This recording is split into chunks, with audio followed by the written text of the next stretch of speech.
Then on the strand, with steeds and treasure, and armor their roomy and ring-dight ship was heavily laden. High its mast rose over Hrothgar's hoarded gems. A sword to the boat guard Beowulf gave, mounted with gold. On the mead bench, since he was better esteemed, that blade possessing heirloom old.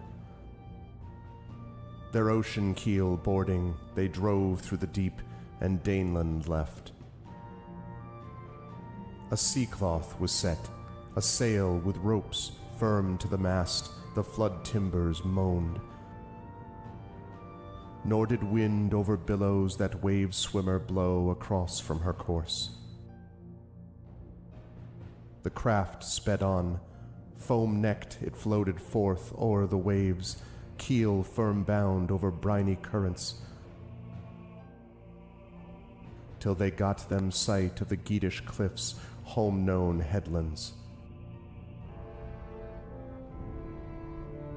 High the boat, stirred by winds, on the strand updrove. Helpful at haven the harbor guard stood, who long already for loved companions by the water had waited and watched afar.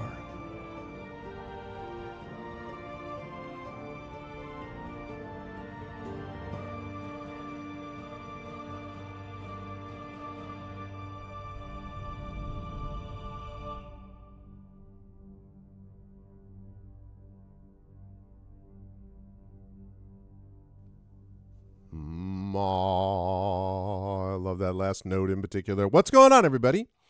Welcome, Arvanauts. Welcome, everybody. As I put things back up, I want to make sure we were revealing all of the cool stuff. Welcome, everybody, to a Tuesday. Welcome to July. It is July 1st. We have arrived at the second full month of summer. Very happy to be able to have all of you lovely folks here. And welcome to day 19 of Beowulf Age of Heroes.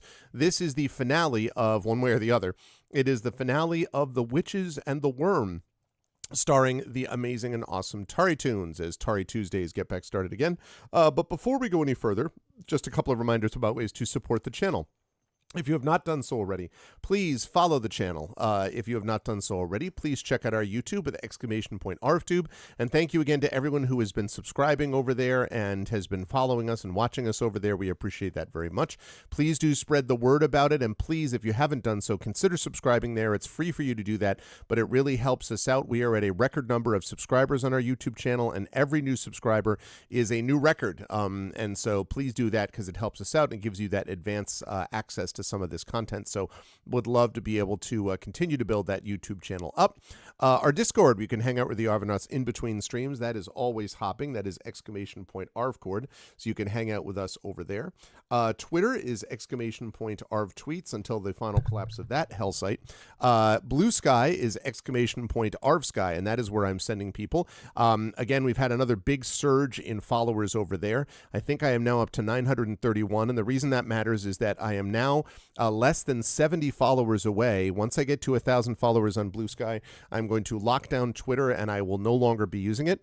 And at that point, it'll just be Blue Sky as the microblogging form, and then obviously Twitch and YouTube and all that kind of good stuff. But as far as the typical, hey, what's going on a daily basis, social media, it'll be Blue Sky. So definitely head over and follow me over there, !ArvSky for that.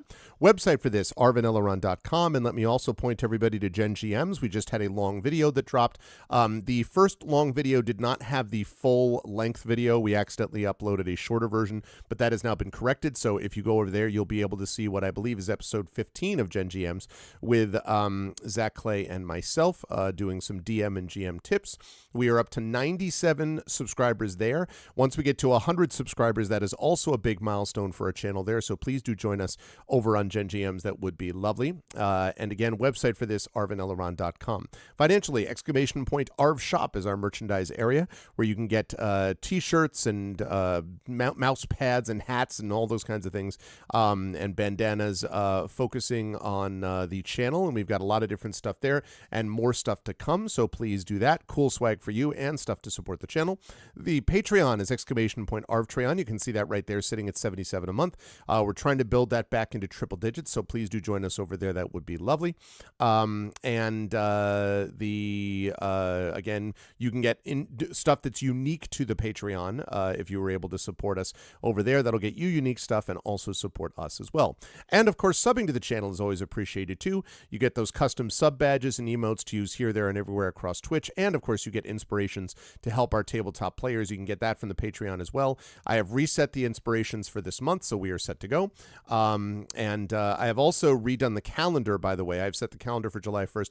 I have not done the Patreon video yet. I'm going to try to do that tonight, but otherwise, I have gotten most of my stuff together for July, which is cool because it's going to be a busy month, especially once we get to about mid-month or so. So please, again, support us by supporting the Patreon and by subbing to the channel. On the publishing front, !Icarus, that's my graphic novel from Mathis Arts.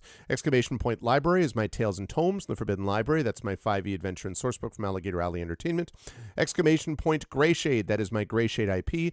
Greyshade, Renegade, and Heretic are the books available from Mathis Arts.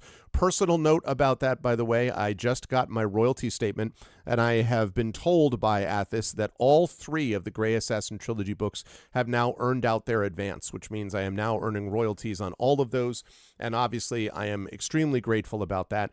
It is a great moment as an author, to have your books earn out, and I have had multiple books of mine now earn out, Icarus, and then all 3, Greyshade, Renegade, Heretic, and also Tales and Tomes, The Forbidden Library is earned out as well. So that's great, and I hope to keep that trend up because earning out is a good thing for an author. So thank you to everyone who bought one of those 3 books, and if you would like to know what all the fuss is, please check out that link. You can get all of those books. You can get the audiobook of Greyshade from our very own Trent Sparks. And as a reminder, Renegade and Heretic will be coming out. The audiobooks of those will be coming out later this year in the fall with our very own Trent Sparks narrating again. So you can definitely check those out and pre-order them. And you can also pre-order the tabletop role-playing game of Greyshade. We are now only about 5 weeks out. Actually, probably closer to 4 weeks out. Let me confirm. Hold on a second. So we got this 1, 2, 3, 4. Yeah, so we are about exactly a little bit over a month, I would say, out before the official release of Greyshade, which is very exciting. It's going to be released to the general public, available to the general public for sale at Gen Con, which will be starting on Thursday, the 31st of July. So we are a little bit, just about pretty much exactly a month away. And so I'm very excited for that because the tabletop role-playing game that Brandon has put together, Brandon O'Brien, is amazing, and I'm super excited for it. So you will definitely want to check out that.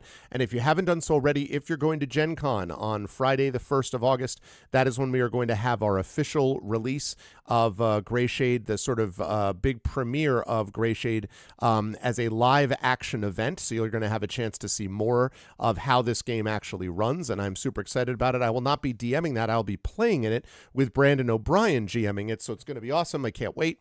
And so, yeah, you can pre-order that game right now at that !Greyshade link as well. And as always, !BLM, Black Lives Matter, important to affirm and assert the significance and importance of Black lives. !Help Now, the World Health Organization page on suicide prevention. Important to reach out to others when you need help and reach out to others when they need help as well. And !Ukraine, UKRAINE, to help the people of Ukraine as they fight back against an illegal and illegitimate war with bravery and courage. And we send the message we'll do so for others in that situation in the future. Quick note on schedule. I've got this going on now, and then at 4 p.m. Eastern, I will be over at GOG Comms Twitch channel. I know, right, Imaginary? I know. We'll get as mods come in and more people gather, we will get that stuff going. But good to see you, Imaginary. Oh, no, I already said that. Never mind. I'm good with all that. So I will be over on GOG.com at 4 p.m. Eastern with Pen and Pixels playing Expeditions Rome. And then I will be back on Thursday with more playing of Blue Prince. After our session today, after I let Tari go, I will spend a few minutes going over July's schedule. It looks pretty good. It looks like we're going to have a very good schedule. We will get all of our classic tabletop role-playing games in. And in fact, we'll even be able to get in a D&D with viewers session in this month, which I think is great. And that's going to be important because about middle of the month, I'm going to be going to ReaderCon in Boston. I will have a Burlington, actually, but right outside of Boston. I will have a number of panels that I'll be on and a reading. I'm very excited about that. Then I'm going to be going to Gen Con, the Writers Symposium. I have a number of panels. I have a coffee clutch. I have a reading. I have a signing and also have a workshop and a read and critique and the Jig Gray Shade event in addition to panels. So I'm going to be a busy bee at Gen Con. And then at Worldcon, I'm going to have a busy schedule as well with about 4 panels and a reading. So there's a lot of stuff going on, basically from, I would say, the end of July, basically all the way through to the end of August. And then, of course, the new semester, September starts, and we'll have the new semester fall going on. So we got a lot going on there, and I'm excited for all of it. But we will talk about that in terms of the actual schedule later. Right now, I'm going to unmute myself so that Tari knows we are ready to go. And then I'm going to unmute her. And last but certainly not least, I'm going to head over to reveal to you that Tari has arrived despite heat, despite brutal, difficult conditions, despite, just despite, out of spite. Despite everything, full of spite. Tari is with us, and we are ready to go with a battle against a big serpent, as we'll talk about in just a minute. How about a game at Worldcon? Well, I've thought about the possibilities, Triffid, and we had one possibility arranged originally, but then there was this thing about a immigration thing that happened where a lot of the folks I thought I was going to play with have decided not to come to the U.S., for which I cannot blame them. So that basically put paid to that. I am still thinking about options, though, and I do know that my good friend Brandon O'Brien will be there along with a number of other folks, so we will see. It was fun, I should say. I'm sorry, Tari, I just responded to Trivia quickly. It was fun this last weekend. I was up, as I said, in Saratoga at the Jazz Festival, which was really good, by the way. If you get a chance, anyone, to ever hear music played by a guy named Trombone Shorty and his Orleans band, he's originally from New Orleans, that guy is super legit. He was really, really good, and it was a really enjoyable festival day, and we got to hang out in Saratoga the day before and walk around and get all this stuff. I got this new hat. I don't know if it shows up, but it's my favorite brand of hat, which is called Kangol, and it's a blue hat, which is matches my blue shirt that says, "What doesn't kill you gives you XP," which I thought would be useful for Tari. This is inspirational for Tari today. But I was up there, so it was a great time. And why was I mentioning about this? There was some reason that I was bringing up this whole business. I went up to Saratoga. I know why. This is why. Because I went in the bookstore up there called Northshire, which is their independent bookstore up there. And I went to, of course, the fantasy and science fiction section. Also went to the gaming section. Took a look-see quickly through the graphic novel section. These are all, as God intended. This is the way you're supposed to go to bookstores. But when I was there, I managed to catch pictures of a lot of friends of mine and or acquaintances / people I will be on panels with. So I saw books from Premi Muhammad, who has been on this channel. I saw Amal Al-Matar, of course Tari knows very well, called The River Has Roots. That's her latest book, which has gotten lots of cred. I got a picture of Martha Wells' Murderbot Diaries, who everybody ought to know at this point, and so on and so on. So I managed to do that, and it was great. And I reposted them, just as a quick note, every author loves seeing their book in the wild. So posting all that stuff out there was pretty awesome, to be able to get the reaction from people being like, ooh, everybody knows that their books are out there, but it's cool to see it in these different places. So anyway, it was a very good time. So yeah, I was showing off some books, and that's basically all I had to say about that. So anyway, thanks for being here, everybody. Much love to all of you. And Tari, it's good to see you. So you are here without melting. That is good. How are you surviving in the slightly cooler area that you are now, and who are you playing today? Barely. Barely. Barely. So for reference, today is 37 degrees Celsius outside, which I assume is like something like 105 or so in Fahrenheit. Probably. So yeah, it is so hot that I can't actually be upstairs where my PC is. So I yoinked my boyfriend's laptop, and I'm sitting in the living room slash dining room right now, downstairs. It's like easily 10 degrees cooler down here compared to upstairs, which helps. Still too warm, but I'll live maybe. Hopefully, I don't know if I'll live encountering this giant snake, but we'll see. I suppose. Maybe. You've made some plans, so that's the thing. Mm, It's more like a furnace. Yeah, yes, no because kidding. Imagining. my plans always work out just fine Yeah. in these games. No Yeah. deviation from your plans, really. They always go just right. Right according to. Well, to be fair, usually if they work, it's because the DM in question will allow it because plan sounds really cool and fun, like rule of cool ruling, basically. Yeah.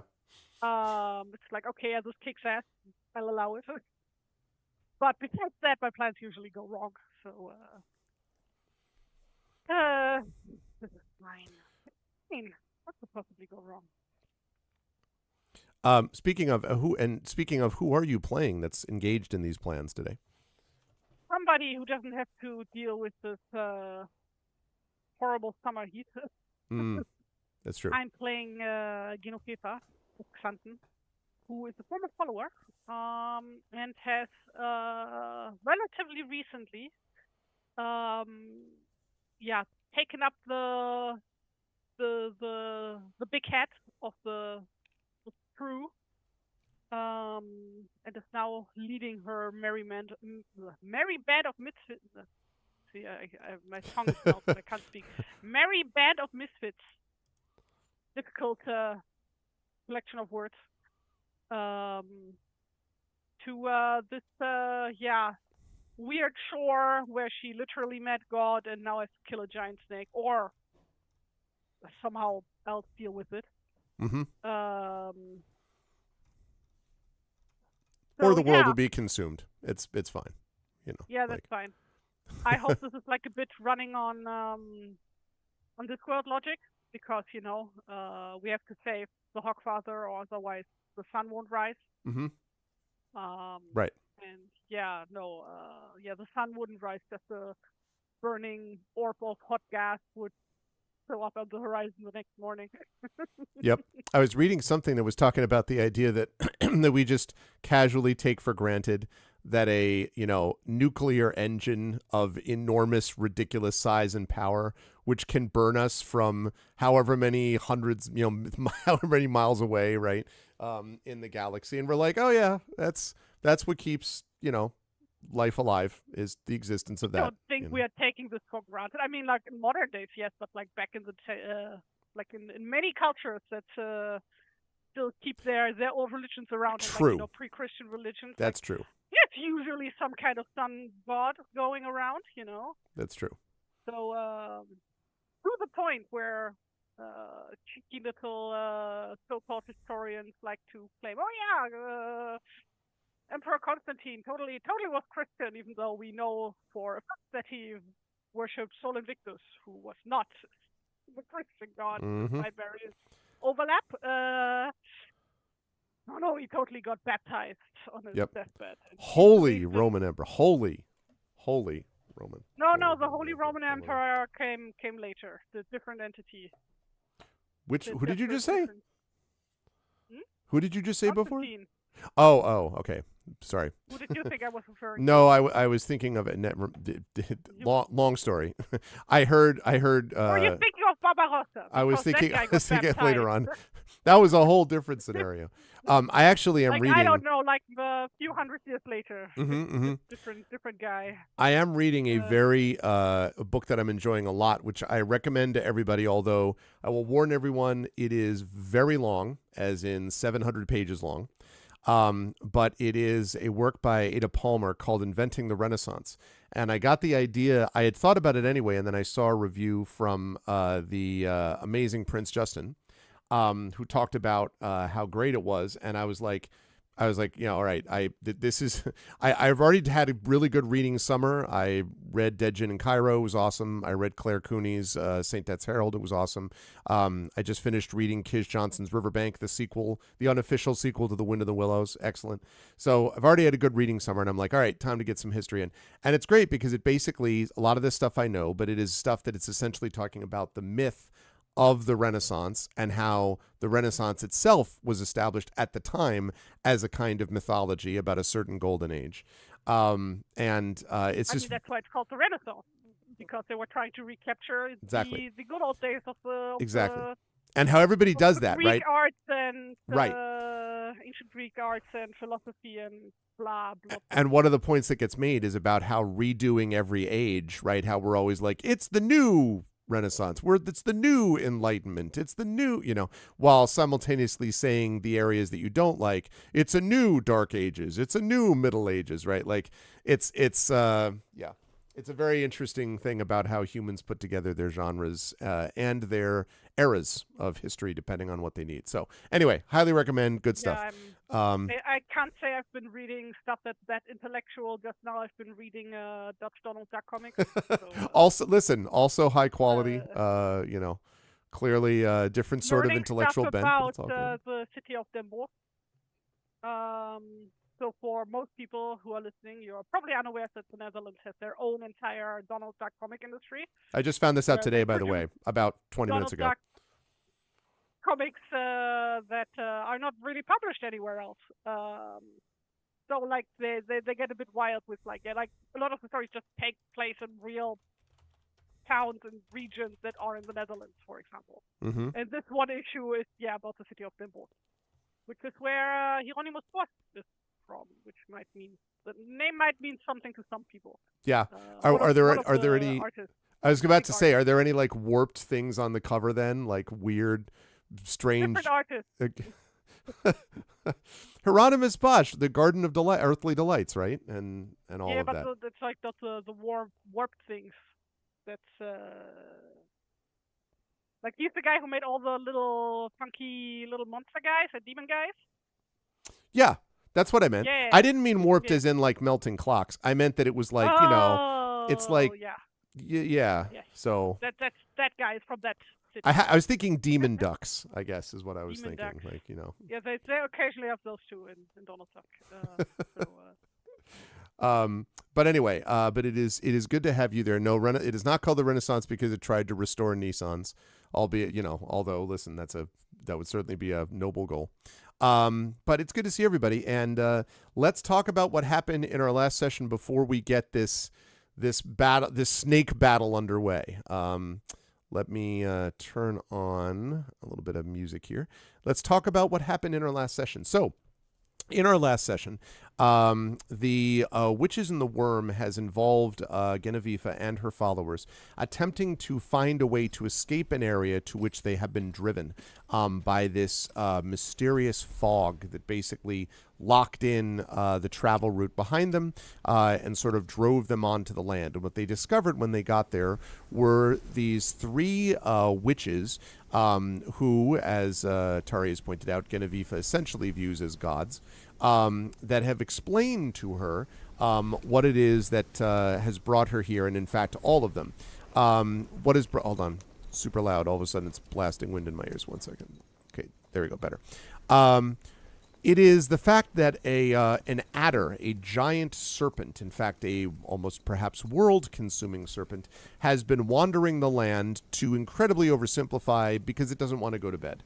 I think anyone who has a toddler of a certain age, or indeed even a 9-year-old of a certain age, will know exactly what it means when certain children don't want to go to bed. The problem is this one is a massive serpent, and when it doesn't want to go to bed, not only is it putting everyone else at risk, it's putting the question of time itself at risk. And so the witches set 3 basic quests on Genevieve to try to find things that would show, allegedly, whether she was worthy to take on the serpent, but which also, low-key, allowed her to get some things that would help in the battle against the serpent. The first that she did was to recover this bauble from a dwarf called Full Anger, who had stolen it from the youngest of the witches, whose name I believe is Megden. And she, as I'm pulling it, I want to make sure that I get all the names right. Right, because it was not Modor. Yeah, it was Megden. I was right. It's Megden, Modor, and Widway. And Widway, yeah. So she was able to recover this bauble, and it was a good thing she did because this bauble is going to have a powerful effect on this boss fight that's about to happen, as we'll discuss. So that was the first thing she did. Then she was sent on a quest by Modor to try to resolve a conflict between a farmer and an elf, which had basically felt like the farmer was misusing his land and had taken down some sacred pillars of stones and done all this thing that was very bad. And so had cursed the land, and the farmer was basically going to be driven for both himself and his family into starvation out of his own stubbornness. But Genevieve was able to solve that problem, in the process rescuing an old man from a massive boar that had consumed him. Long story. And in the end was able to restore... What's the boar? Well, the boar... No, not exactly, because remember... It's when after he was vomited up, the boar's skin remained, right? So he didn't, right? Yeah. How I understood it was that he was turned into the boar, and to turn back into a human, the boar had to spit him out. And then exists as a thing. Weird. Yeah, I mean that's basically right. But it's not that it was not. I guess my point is he wasn't a wereboar. Maybe that's the way to describe it. Because were aware of it. You're aware of the boar. I see what you did there. And that boar actually might provide some quality food for the farm, in fact, and the farmers. And so Modor, as a consequence of this, was able to give Genevieve exact instructions as to where the lair of the serpent was, which was important because it meant that Genevieve got there ahead of the serpent and now was able to sort of set up a plan, which we will discuss in a minute. You might see those green lines and red X's on your screen chat. That's a sort of the plan that Genevieve put together, which we'll talk about in a moment. And then last... Yeah, it's going to work. It's going to totally work. And then we had Widway, who is basically the old... Oh, and I just realized I have the sisters right there. There we go. Widway, who is the hunched-over woman, not to be mistaken with Rick Mod, the hunched-over woman that you see there on the left. Widway had a very simple quest for Genevieve, and that is that this bandit known as the Wolfhead had tricked Widway into giving her spear to him. And this spear would have been a powerful weapon against the serpent. Well, Genevieve was able to track the bandit into this trackless marsh, but unfortunately was unable to stand up against the bandit and was eventually laid low despite a valiant fight and multiple attempts and all that.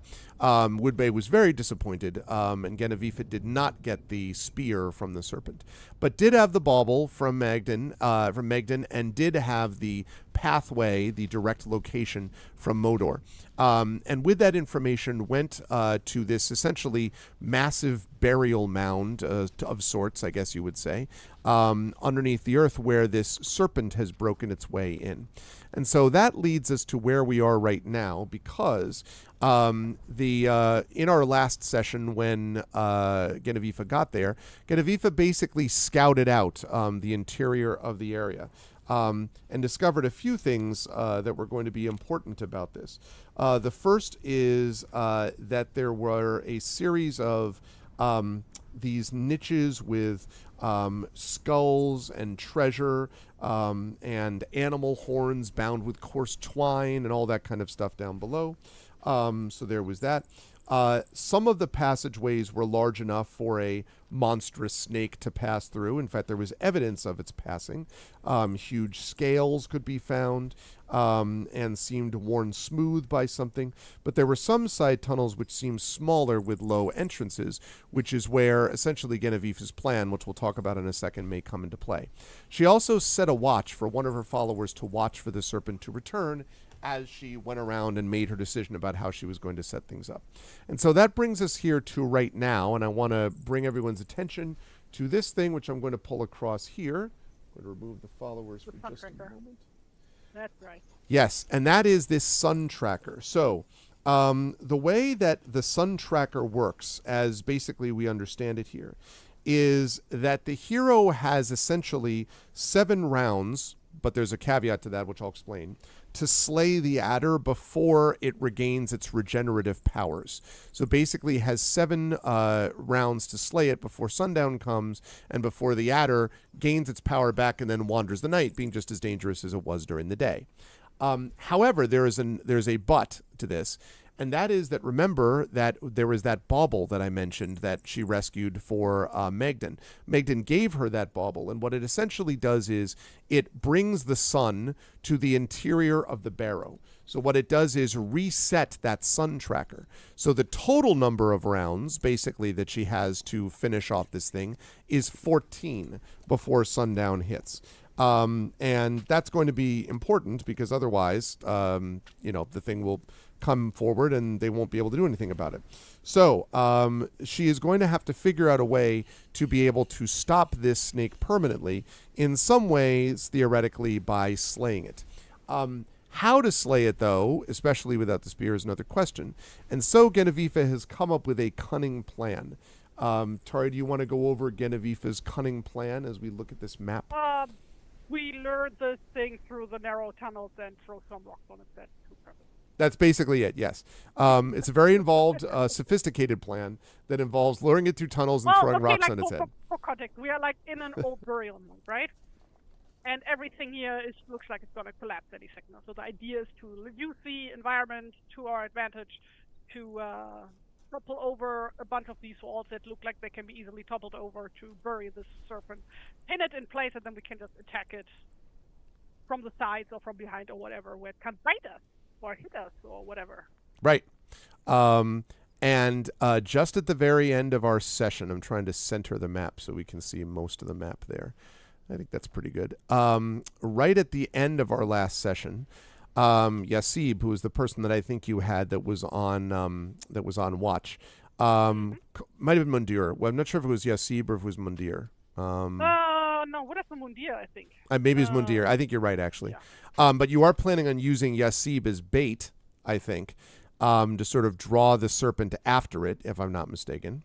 So Mundir declared that it was on its way, had never seen anything so large or able to move that quickly. And the last thing that we heard towards the very end of the session was something that sounded like sss, which, to be clear, was not the hissing of a soccer ball losing air, but in fact was something far more dangerous and deadly. So I do want to know why. Oh, that's why, because it's on the map. Why is it not showing that? Say again, what's that? A cat making noises at another cat. Yes, that's clearly what it is, yeah. An enormous cat that has scales and is long, and but other than that, exactly. Okay, so there we go. We got that. We got the sun tracker. All right, so now I'm going to hand things back over here to Genevieve. So you've just heard this, and according to Mundir, the creature is moving at great pace towards you, and I think probably we can put up some combat music here. There we go. As the serpent closes in from the outside. So, unclear, by the way, whether the serpent has seen Mundir. Probably not. But, yeah, when your cat has scales, it's up to you to figure out where he's gotten them from. Right, exactly. That's exactly right. All right, Genevieve. So, again, you're having Yasib act as bait.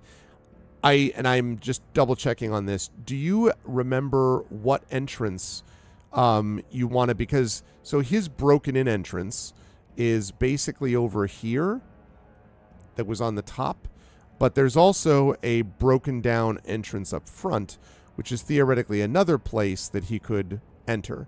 Did you have any particular way you wanted to lure him down? Because these are all possible ways that the serpent could go. Is there any way you would prefer him to go if you can convince him to go down that route? So Yasib even Galip is taken here, and his thing is to get the serpent's attention lured in through this way.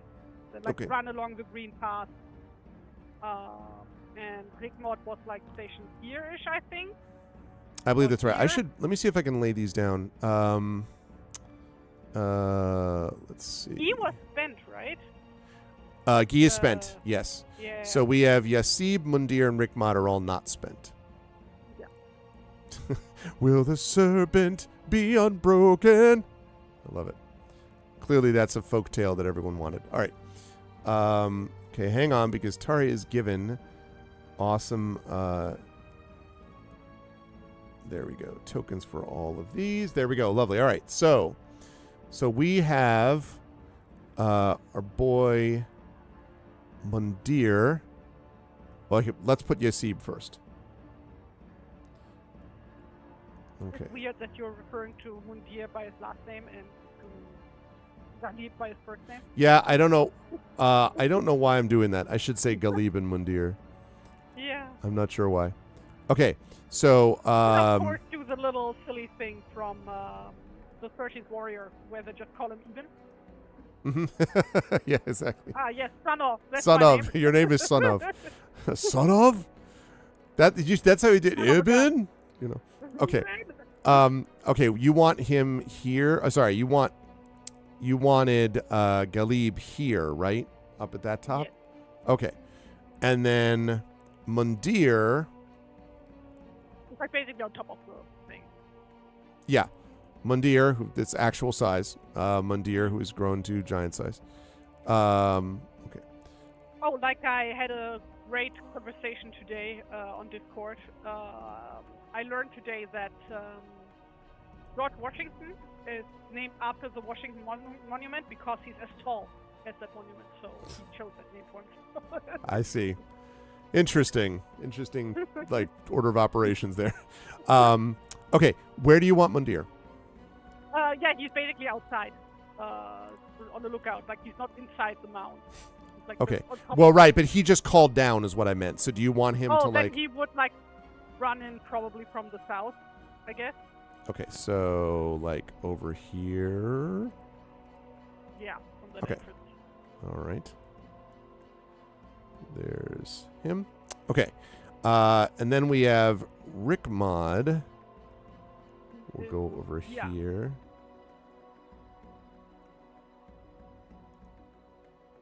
Okay.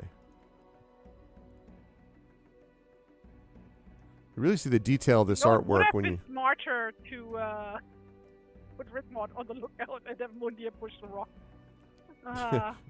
I'll manage her. Okay, so you want her here, or is it where I put her is fine, or? Here. Okay. There. That. Yeah.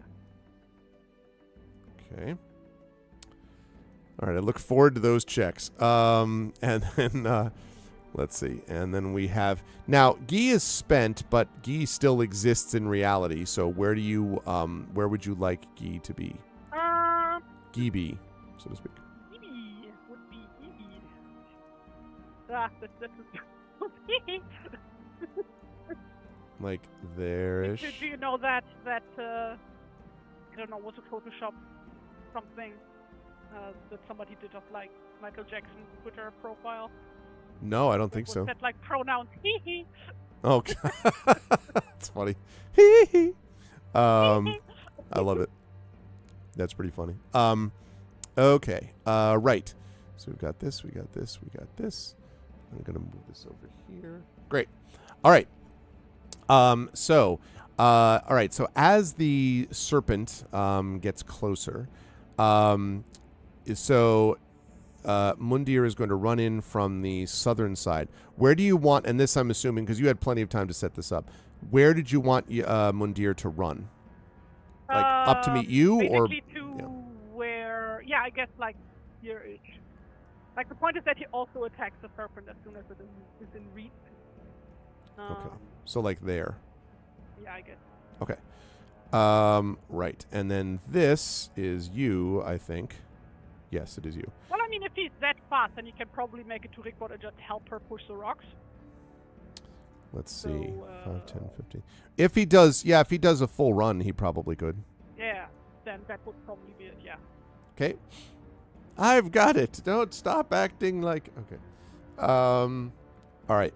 And then we have Yusib, who's going to wait for this. Now, Yusib, of course, is risky, as you know. Like that that we're taking this opportunity. Yeah, I mean, I wasn't sure if you were aware that this amazing plan did have potential limitations, in that there were concerns. But okay, I want to find the token for this thing as it arrives. I'm just like imagining like SNES style, like you know how in like Secret of Mana and Zelda and stuff, you have like certain bosses where they have like a long neck or a long tail, or just the entire body is like serpentine. Yep. So it's like made from these separate orbs that like follow a line. Yep. So I'm just imagining that like with the tokens that they just like move along. Did it just cut? Yep. Like yep. That.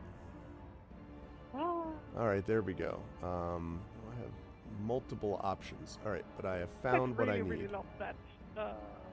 Graphics quirk, I guess, or the way they solved that, I suppose. I think that's a name for that specific technique of animation. There's a and I'm even thinking like way earlier even than that, when you have the equivalent of the the snake game where you're going around, you're trying to get to the tail of the other snake. That just does a single line of pixels.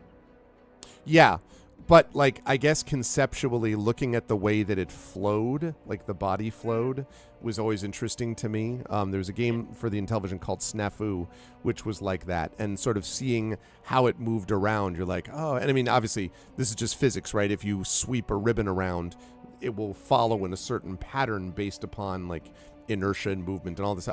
But it was just cool to sort of see it in that practice. So this serpent is way larger than all those things. And let's see. I'm going to put out a token. If we manage to lure it around so that it goes back into itself, does it die? Yeah, that exactly. That it eats itself. Ah. Yeah. That's how that works, right? That's clearly that'll be the idea. Doesn't eat any fruit on the way. No cherries for this guy. It's actually what happens is it does that, and then it stops flashing yellow and it flashes red, and that's when you can hit it for 3 damage, and then you have to redo it again. This is the Dark Souls of Beowulf bosses. Okay. All right, here we go. Bomb in here. 3 damage. Yeah, exactly. All right. There we are. He a big boy. Yes, he's not quite that big, but he is awfully big. So, as he comes towards Yusib, let's see. What I need to think about is whether... so Yusib is definitely, though, just to be clear, attempting to attract his attention, right? Is like jumping up and down, like, follow me. It's working. I know it's working. That type of thing. Okay. Okay, so... probably casting it out in Arabic.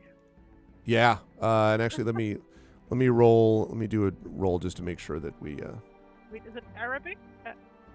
Arabic? How do you pronounce it? It would be Arabic, is how you pronounce it. Arabic. Yeah.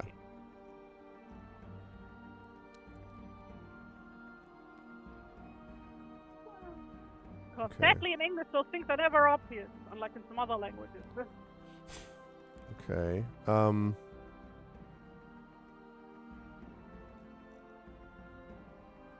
right, there we go. I know the Arabic word. I can't even pronounce it. Arabic. Arabic? Arabic? Aerobic. No, it's always it's erotic. Yeah, it's always the emphasis on the emphasis on the first syllable, as they say. Arabic. Syllable. That's a good syllable. Okay, so let's see if the serpent is Truly being... the epitome of good pronunciation. I see what you did there. Very insightful of you. All right, so this thing perceives very well, and the fact that Yusib is trying to be perceived makes it easier. And so the creature, which is this, again, as you've heard it described, an enormous, sinuous beast, slithers along the ground, and as it sees Yusib, you can see, I'm technically describing what Yasib is seeing, but close enough. Yasib can see that it's, or I'm sorry, Galib, beg your pardon, can see that its eyes sort of glow with this almost reddish fire, and it drops its head as if to streamline and speed up, and then like sort of drops down into the mud and the ground and the grass, and accelerates directly towards towards Galib at incredible speed. Let's say Yasib is fine. I'm going to keep saying it now because I'm going to be like, it's, Okay, so he's going to jump down and around. Red eyes, angry mood, lack of sleep. Yeah, no, I mean, that's probably true. It's like, didn't have its coffee, the Starbucks was closed, there are all kinds of bad things. All right, so it gets here. All right, now the question is, so you're going to, that green line that you put is where you wanted it to follow, right? The line you wanted to follow. Now, I'm going to make sort of a, what I might describe as a devil's bargain with you, Tari. And it has to do with how far Galib is going to risk himself. Because when he gets into the mound, the creature definitely starts to follow him. But he has to balance two factors. One is that the creature may decide to go a different way because, of course, it knows this place better than Galib does, that this is its home, even though it's been stolen, but still.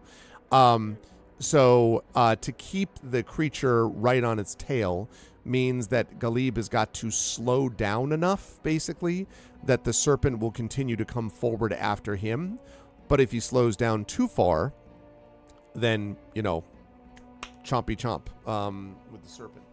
So the little devil's bargain here I'm making for you is, do you want him to privilege his own safety, or do you want him to privilege keeping the serpent on the path that you have prescribed? Because there will be consequences. Oh, God. Yeah, the consequences, hopefully, this is die. You see what I'm I asking? wanted to stay safe. Yeah. Okay, so you want him to stay safe, you said? Yeah. Okay. All right, so then as he follows here, and you hear this tremendous, like, rattling and rumbling and the sound of, like, loose stones falling and things like that, as the creature descends into the depths of the burial mound. All right, well, since that's the case, it's going to make a decision. Is it going to go... So for context, the other guys are hiding. They're not just standing. No, I know. Hey, you! No, just kidding. I assumed as much. What is gonna one-shot that guy? And actually... It happened in a campaign that I played once. Like the second oldest D&D campaign that I ever played. Where like the DM had like prepared like this giant hydra that we were supposed to fight at the end of a gauntlet. Then one of the NPC companions just one-shotted that guy because he kept rolling nat 20s. And he had that feat in from 3rd edition where you get to go again if you roll a critical. Oh, like an almost exploding dice. Like you hit it and then you go again. Yeah. So just Are you saying that they felt the need to hide from the hydra? Sorry, just felt the need. Okay, that was utterly ridiculous. Okay, so I apologize unreservedly. Not really. Okay, I would like you to make stealth checks, please. And this is basically just a flat d20 for Mundir and for Rickmod as this creature comes in. So what did I say about the plants level? I assume that was for Rickmod, which is kind of funny, actually. Let's do Mundir. Okay, 15. Okay. So I am back in the day. They chop your head for those jokes. That's very good. There were many different ways in many different heads. All right. Let's see. How is it going to do this? Okay. As the creature sort of enters here, it's slithering along the length of this thing. And I should mention that the beast is probably a good... let me give this thing here. Yeah. It is about... it's about... in combat, it uses about 15 feet by 15 feet. And so it is about 50 feet long, you think, sort of after you measure all the coiling and all that other kind of stuff. So as it comes in, it sees Rickmod. Now, there is good news here, which is that although it sees Rickmod, Rickmod is here, and this area here is probably too narrow unless it tries to smash its body through there. And since it has a more obvious target down wider passageways, it does not go after Rickmod. However, it sees Rickmod there. And that's going to be important when we talk about, what happens next. So it's going to go a little bit further like here. Galib's going to come down here. And it's going to get here. Okay. And from here is where I'm going to ask for you to roll initiative, please. And we're going to see where everybody goes.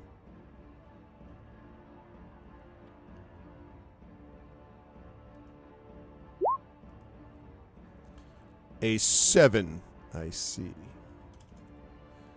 All right. How about this guy? Oh, he had better than that. He's rolling great today. Okay. I'm gonna regret saying this, but I think the enemies still have an inspiration. Yeah.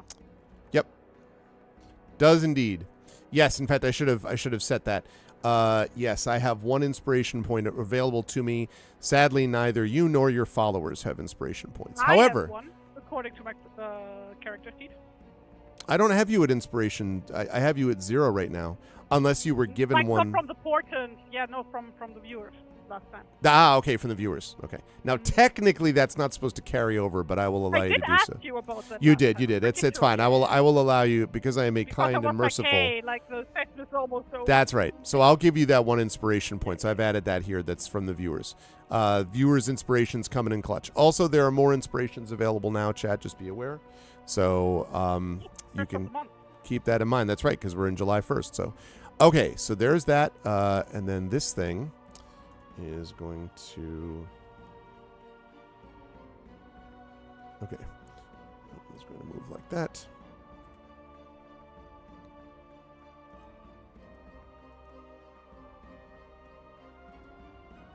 Okay.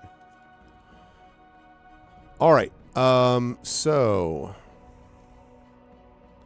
the first to act, basically, in this sequence is going to be are going to be your followers. Will get to act first in this case. So the question is, where do you want them? Do you want them to stay exactly where they are, with the exception of Galib, who we'll come to? Do you want Guy is just more or less where he is? Do you want Rickmod and Mundir to stay where they are over here, sort of waiting for the possible arrival of the creature? Or do you want them to move? I imagine Rickmod would have seen that the serpent looked down and saw her, for whatever that matters, like whether that matters to Rickmod or not. So do you want them to move anywhere? The question is, how intelligent is this thing? If it is stupid enough to fall for a glowing orb lighting up for like the sun setting, then I'm assuming it's not smart enough to be like, hey, there's like guys on the other side of that wall that's like easy to topple over. Maybe I should bury these guys. Mm-hmm. I guess they would just stay. A good plan. Because you don't know yet. Yeah, that's right. Because you really don't know for sure yet about how smart it is in a way. Like you have only seen like hints of it and all that sort of thing. Yeah. So is it now follower turn or what's happening? Right now it is the follower's turn, yes. So that's why I'm asking if you want them to stay, and then No, obviously... these two stay, and like... what about Galib? Galib is going to keep running the intended direction. Okay. So these are... So double moving 5, 10, 15, 20... So Galib could get probably... I think these are 5-foot squares. Let me just make sure. I think they are 5-foot squares. Probably would be weird if they weren't. Yeah, they are. They're 5 feet. So, so Galib is going to run, I believe, 5, 10, 15, 20, 25. 10, 15, 20, 25, 30, 35. So if Galib were to double move, Galib could actually get, because I think Galib's speed is 30, right? Should be. Presumably. Presumably. So that means that Galib could get about here if you wanted Galib to go all the way there. Yeah. Okay. All right. So go ahead and I will give you control of Galib. All right. You now have control of one Mr. Galib. 3, 4, 5, 6, 7, 8, 9, 10. Okay. All right. Right? So 10 fields. 1, 2, 30 3, feet. 4, 5, 6, Yeah. 7, 8. That's right. Okay. And on that side, right, you want to be sort of down in this spot. Okay. Right. The next to move is the... Oh, and Guy is just going to stay more or less there. Guy can move. I mean, is not... Being spent doesn't mean that he can't function. Yeah. Okay. All right. Next to move is the creature. So the creature comes... Let's see. 5, 10. Slithering through. Oh, nah, never mind. What's up? No more retcons. Okay. Comes to about here. Now, Genevieve is also hiding, yes? Yeah. Okay, I need a stealth check from Genevieve. I need to remember where everything is. Nah? That's a 13. Big 13. Okay, so yes, it does not see you the way, I mean, at least you don't think so, as it slithers past. But all of you notice that when it gets to about here, it slows down, and it... I guess Gassi would be peeking around the corner, and Genevieve, you could see, like, the back. You can really, actually, from there, more or less see its body as it sort of spirals up a little bit, almost sitting up a bit on its coils. And it says, "Well, thief, I see you have come to my home.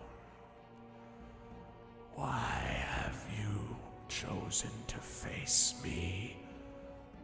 I am the serpent of the day and night. Where are you?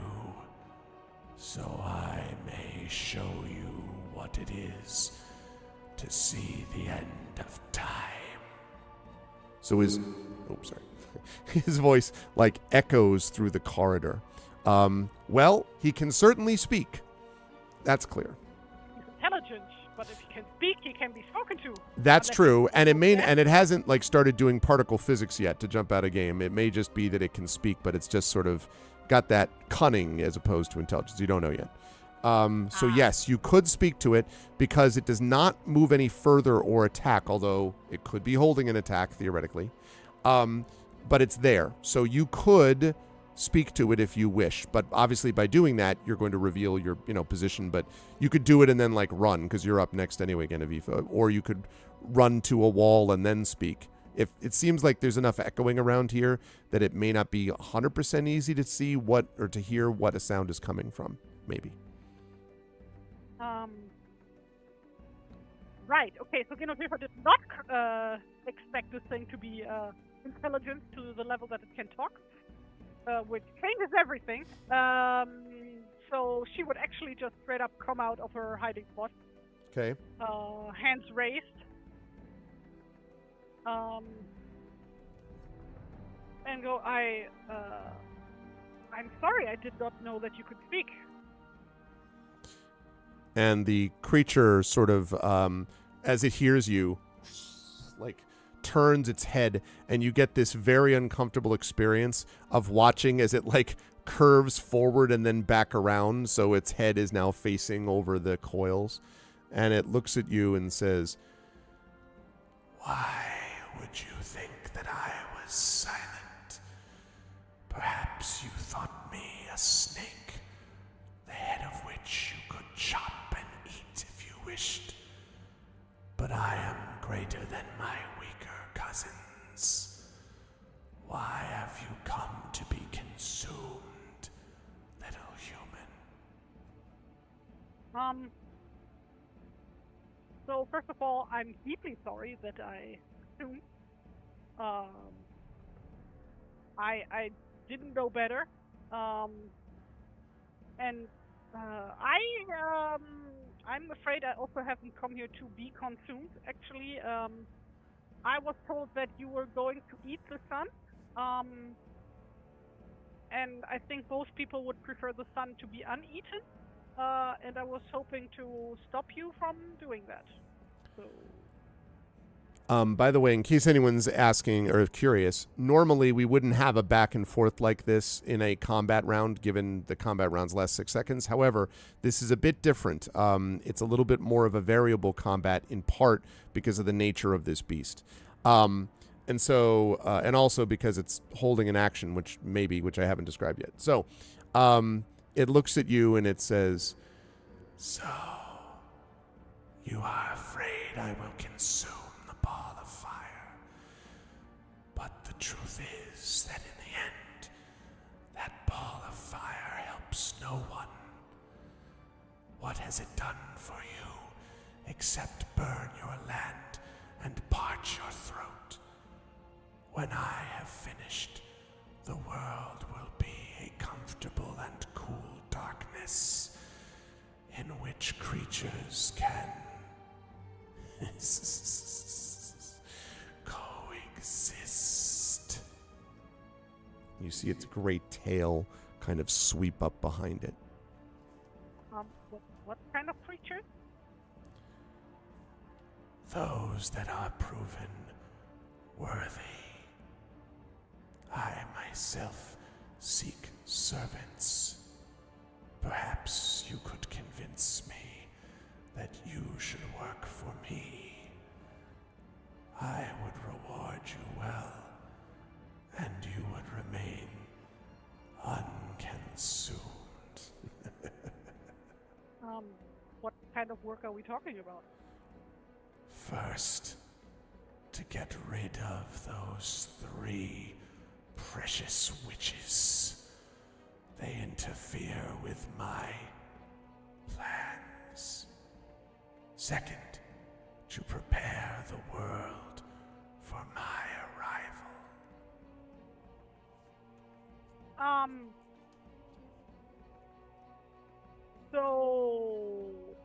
No, that's not happening. And also, are you aware that one of the women that you call witches is really trying to save your life here? Really does not want to see you dead. Are you speaking about that fool girl? She knows nothing of what I am. Were it up to her, I would play with the sheep and the pigs of this land instead of consuming them. She is a fool, as are you if you believe her. The old one, though, she knows what I am, but is too feeble to do anything about it. She probably wanted you to kill me, didn't she?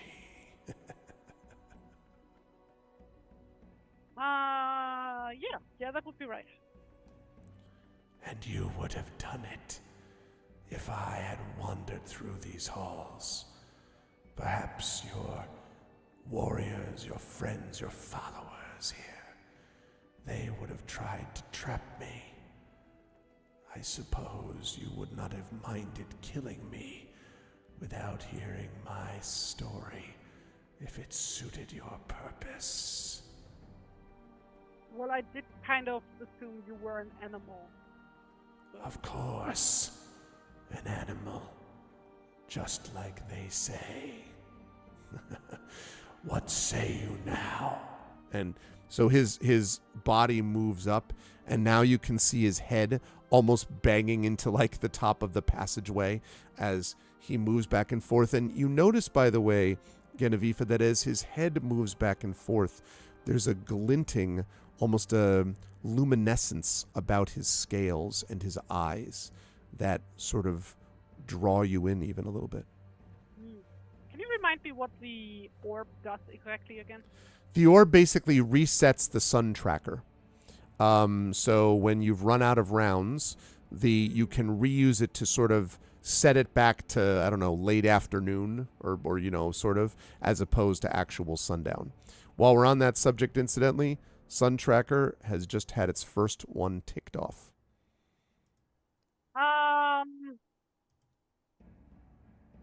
Well, yeah, what do I say now? I say now that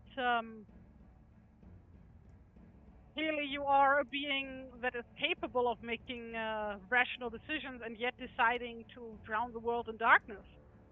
And also wish me to kill my god, which is not something I want to do. So... And as it's sort of like, as you sort of describe it, or say this to it, it looks at you and sort of bends its great head in a little bit, and then says, "Why is that your god? Because they told you so. I am real power. They have deception to work for them, but you can see my strength for yourself."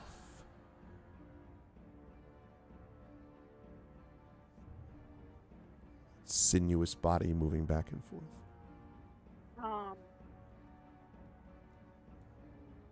And how strong would that be? All I've seen you do is slither around and talk so far, so... Really?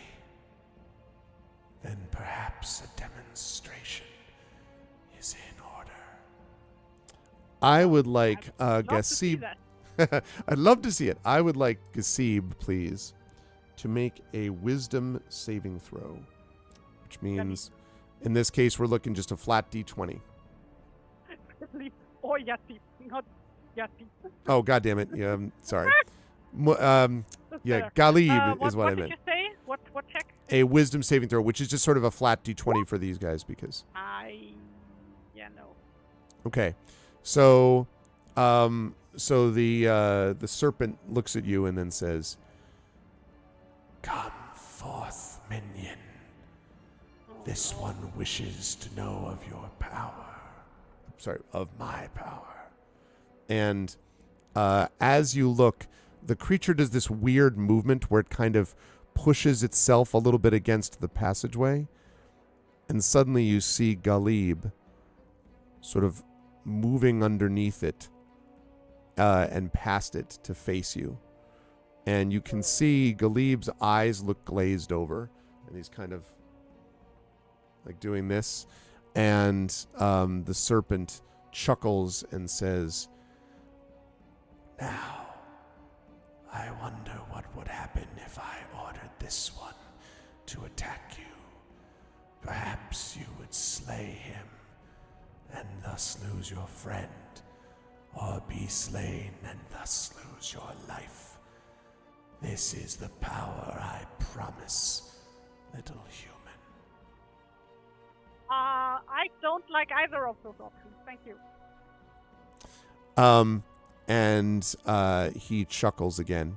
All right, Genevieve, that's a very extended turn of conversation. But again, that was partly based on this. So it's very clear that Galib is not himself at the moment. All right, so that's going to bring us up to the top of the round. Galib does not move yet, but he does step forward. This is on the follower turn. He steps forward here and woozily almost draws out his scimitar and kind of faces you, slightly swaying on his feet. Doesn't attack yet, but he's there. At the moment, you don't have control over him. What would you want, if anything, and you don't have to necessarily break from the plan, do you want Mundir and Rickmod to do anything and or Guy?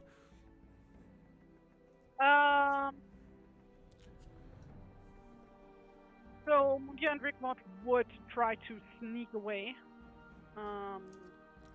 Okay. Oh, So and I'm sorry, Tari. I just want to mention one thing. I'm sorry. Just one note. You can, as the hero, use your action on your turn to try to make a persuasion check to break the beguilement that Galib is under. So you can do that. It is an action, just so you know to use it, but you could try to do that. Now, go ahead and talk about what you're saying. Yeah, I want Mundir to try and sneak over to this point. Okay. You're trying him to be stealthy, I'm guessing? Yes. Okay. Go ahead and make a stealth check. You can do this at advantage, though, because the serpent is occupied with his minion. And, That's a 13 then. Okay. Go ahead and make it an advantage, though. I did.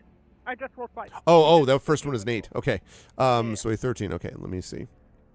Opposed check one moment. If you want to give me a triple advantage. 3 advantages. No, I do not. Okay. I would like you personally, Genevieve, to make an insight check for me. Also, thanks, Saitera. I'm glad that he has a great ASMR voice. All right. 10. Let go all of your difficult moments of the day. Right. Okay, a 10. You see, I guess the way I would describe it is you see the serpent kind of hesitate for a moment, but briefly, and you don't know why. Otherwise, Mundir is able to get up to wherever you want him to be. You said, let me give you control over him, actually. Controlled by TariToons. Okay. Give me control over the snake instead. Yeah. No. All right, you now have control over Mundir. Okay, so sneaking is then 15 feet, right?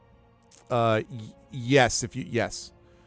Technically, you could go regular speed and sneak, but then you have disadvantage on the check. So. What is the rule for going diagonally? You can do that. That would be just 5 feet here and then 10 feet here. You could do that. So that would get you here if you wanted to do just diagonals. Mm-hmm. Okay. What about Rickmod? Wait, that's not right. 1, 2, 3, 4, 5. That's 15. 5 foot squares though, right? 5, 10, No. 15. So it's 5. Yeah, okay. I'm bad with numbers. It's okay. It's all right. And I want Rickmod to sneak over in the other direction. Okay. So same deal, stealth check, but at advantage. That's 15. Okay. We'll take that, not the one. Yes, so you can do that, no problem. Where do you want her to move? Yeah, I know you said the other direction, but 3, 4, sorry, let me give you 5 control over her here. too. Okay, you now have control over her. Go ahead.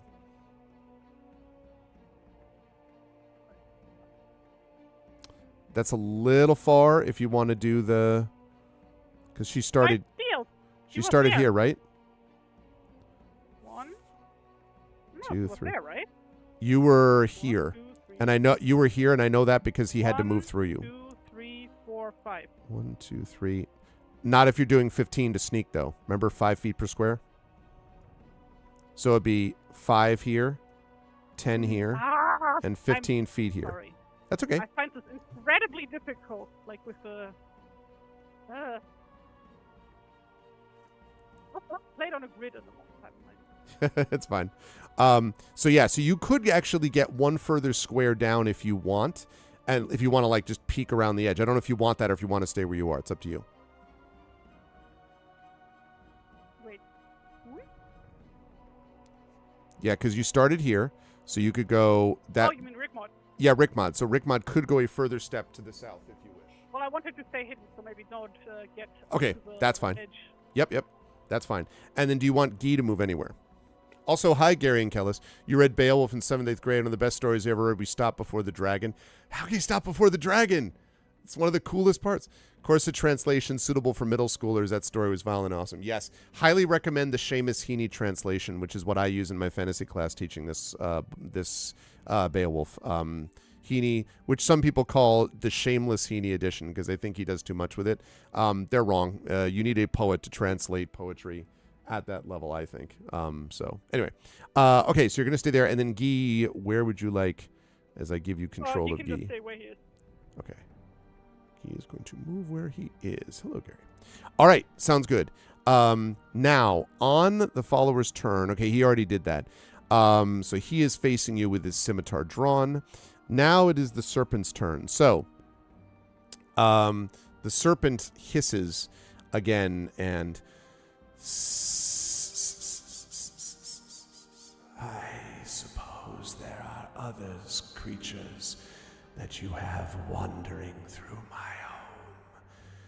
It is not particularly polite to walk into someone else's house and then go through all the rooms and chambers.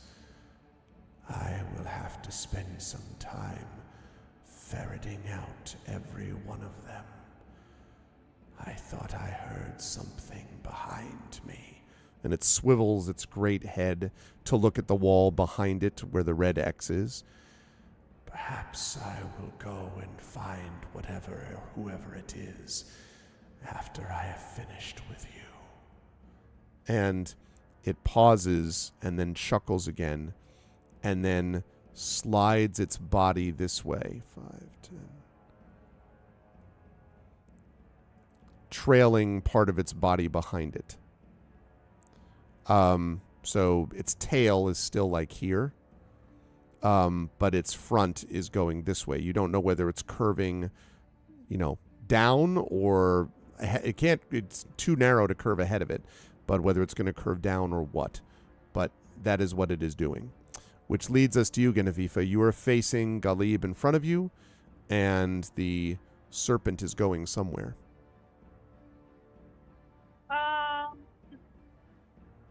Right. In that case, Genevieve would try and would now concentrate on even Galib. Okay. And basically try to talk him down. What do you say? You weak-minded fool. You're going to pull a Jabba the Hutt on the... We've known each other for a long time. There's no need to raise your sword against me. I thought we were friends. What would your husband think if you hurt me? And he kind of blinks a little bit at, as sort of swaying back and forth unsteadily. So do I get that roll? Or... Maybe. Is that all you're going to say? I'm calculating this roll. Don't make me oh God. It doesn't have to be a world-beating speech. I think you're just being true to Genevieve, which is fine. Yeah, I just want to know how you're doing that. That's what I'm doing, basically. Okay. So, all right. Now, chat, because there is an inspiration available, and actually, now that I think of it, you never mind. You have it. Are you going to use it on this? Yes. Seems reasonable. Okay. So I'm going to bring you down to 0 points here. But yes, go ahead and make a persuasion check for me, please, at advantage. That's 15. 15. All right. So as you say his husband, he kind of blinks and then... husband. And then looks down at his hand, and his hand shakes. And then he drops the scimitar, and he says, Genevieve, my head, what has happened? Where am I? The little serpent makes its way into your brain, but this is fine now. We have different things to take care of. And he sort of, clearly is recovered. Now, you still have him. That took your action, but you got him back. Now you still have your movement, but the creature just slithered off somewhere. So where would Is you it an like to item move? interaction to push the wall over? You certainly can do that, although that would be your action. No, I already used my action. Right. So, that was a silly little joke. I knew that was gonna fly. Oh, can I just run and do that now? But you could move somewhere where there's a weakness. I mean, you already plotted out the weak areas. Yeah, but like in the meantime, this guy is gonna move again, and then he's gonna know where I am. So Maybe you can be stealthy. maybe I could. Think positively. Also, I love that. I also teach Grendel. Gary and Kellis is a wonderful book. Wonderful book. I don't know where I want to move. So since this guy already knows where I am anyway, I think I'm just gonna move over here, like into the doorway. Okay. There. Alrighty, you can do that. All right. Like ready my weapons, I suppose. Okay. There we go. Copy. All right. There we go. And I would drink some coffee as I usually do at the beginning of the stream, but it's so hard to. there we go. Second round has passed. And it is now your follower's turn as we get to the top of the third round now. So we're at the top of the third round.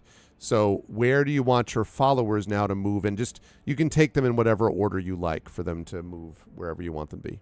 So he sneaks over there. Okay. And since these two, Rickmot and Mundir, would have heard the serpent coming along, Yep. they would like hurry back to their positions and push the wall. Okay. So let's see. I think that's reasonable. I think he can get back to that spot. All right. So He just snuck away previously, so that was just 50 feet. So he's not sneaking now; he's running. no, I know. Yeah, he'd given up the sneak part. It's just a sort of the power of this. Okay. Let's see. So. Okay.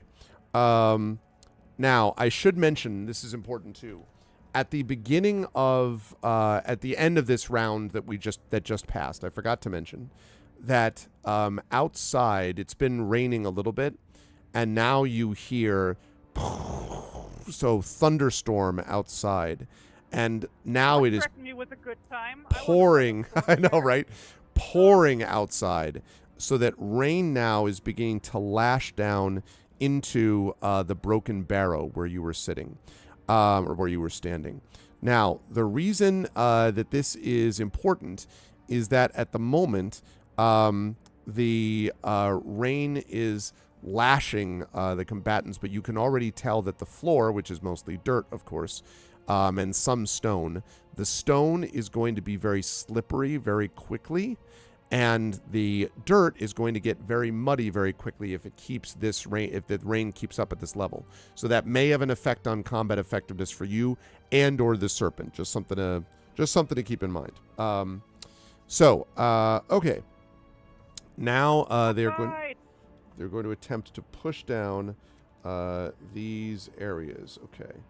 So can we take a 2-minute break because I think I do need that coffee. Oh, sure. Yes. Otherwise, okay. Absolutely. While you take that 2-minute break, I'm going to talk to Chad a little bit. So, for those of you who are just arriving, thunderstorms, how many of us are high above? Do they have anything metallic on them? Exactly. Yeah, I could imagine that, Gary. Like, it always ends at a certain point that you're familiar with. So, in case people are curious as to why it is that Genevieve has all these options, for those of you who missed our last session, the reason is that Genevieve got here a good amount of time ahead of the serpent, which basically allowed her to scout out the area. If she had not succeeded in the quest with Modor to get the friendship between the farmer and the elf, If she had not succeeded in doing that, then she would not have gotten here in time, and most of this area that she's in now would be all in darkness, like Fog of War, sort of traditional Fog of War, and would be getting revealed as she was opening these parts of the passageway. But because she got here earlier, it means that she now was able to sort of see the entire area in front of her. And she has the bauble. She did not succeed in the quest that would have given her the spear that would have done even more damage to this thing, but, you know, she did succeed in some ways. So I think that's kind of cool because it gives sort of different ways to approach this adventure. And she was the one who went around and said, I want to mark every sort of like loose area that I can find of the map. The fact that the creature was able to beguile one of her followers might not have been something she originally expected. What is this, a TTRPG? Hey, Miranda. Yes, we are playing Beowulf with our good friend TariToons, who is just grabbing some coffee, and then we'll be right back. This is the final fight of this particular part of Beowulf Age of Heroes, Witches in the Wyrm. I should mention, by the way, Chad, I talked about this with Tari, but after this, we basically have 2 adventures left that we're going to be running in Beowulf. I'll announce the title of the next one after this one finishes, and then there'll be one more, and that will essentially conclude Beowulf for now. I'm not removing the possibility that we could come back to it again, but it will basically end it for now. And you may be thinking, but that means we won't get as much of Nope, fear not, because in addition to the Fighting Fantasy Gamebook stuff, we're also going to be playing something new featuring not just Tari, but also a few other people. I don't want to announce that one yet, though, until I get a few more, here's a little bit of a clue, ducks in a row, so to speak, basically. But it's going to be a lot of fun, and I'm excited for it. But it's not happening immediately anyway, because, again, we have 2 more adventures after this. The next adventure probably is going to be about 4 sessions, which is going to work out to the rest July and then the rest of August and maybe a little bit of September. And then we'll have 1 adventure after that to wrap up. So my guess would be that Beowulf will come close to the end of the year. And then at that, we will wrap it up, and then we'll move into this next thing. But again, I'm not announcing what that is or who else is involved until we get there. But I will say that it will involve Tari for sure. But I am not announcing anything else about what it is and all that stuff until we get there. So. I am Tari for sure. What are we talking about? Nothing, never mind. No, just kidding. We're talking about what you and I talked about in the green room, but I haven't announced the name of what it is that we're going to be playing after Beowulf yet. I have not announced that, but so yes. It is not, in fact, keep talking and nobody explodes. That's not going to become a regular. As fun as that was, it was definitely it was definitely intense. No, it was fun, but that is not something that can be done 3 hours. 4 sessions. No. All right. What's our keep talking and everyone explodes session? Yeah, no, that's not.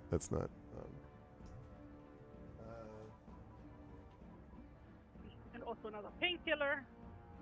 Oh no. Okay. All right. I don't know how common that is, but like when it's like hot, like I get these like it's not necessarily a headache. It's in like pain itself. It's more like this constant pressure. Yeah.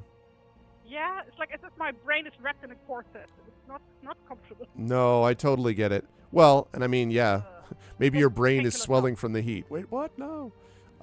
Just like all the intelligence that I've soaked up over the years. I mean, yeah, listen. Firing back on me. Exactly. Yeah. This is your own fault. You didn't have to be all galaxy brain, but you were, and so now your skull has to fit a galaxy. No, but I appreciate the fact that Tari did not want to cancel and wanted to soldier on and do this. And also we have a serpent to stop, one way or the other. So. I am a big fan of snakes. Yes. Snake. That's true. You actually come around the side and you just see a massive cardboard box just sitting on the ground. Oh my god.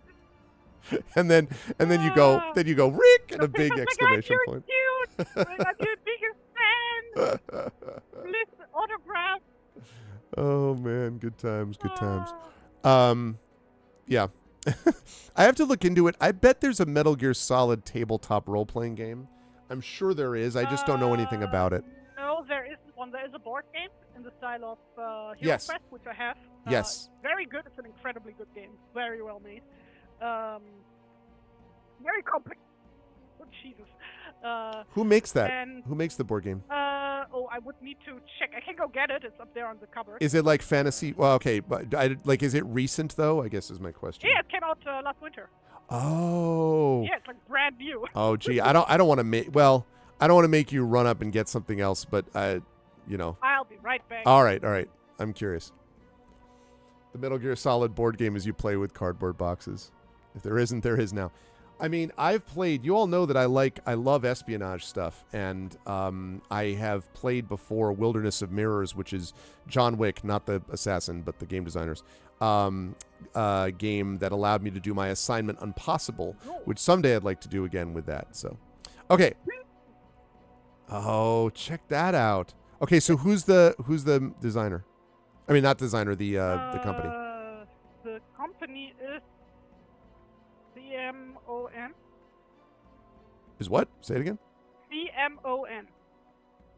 CMON. Come on. Yeah. That's what it is. Yeah, basically.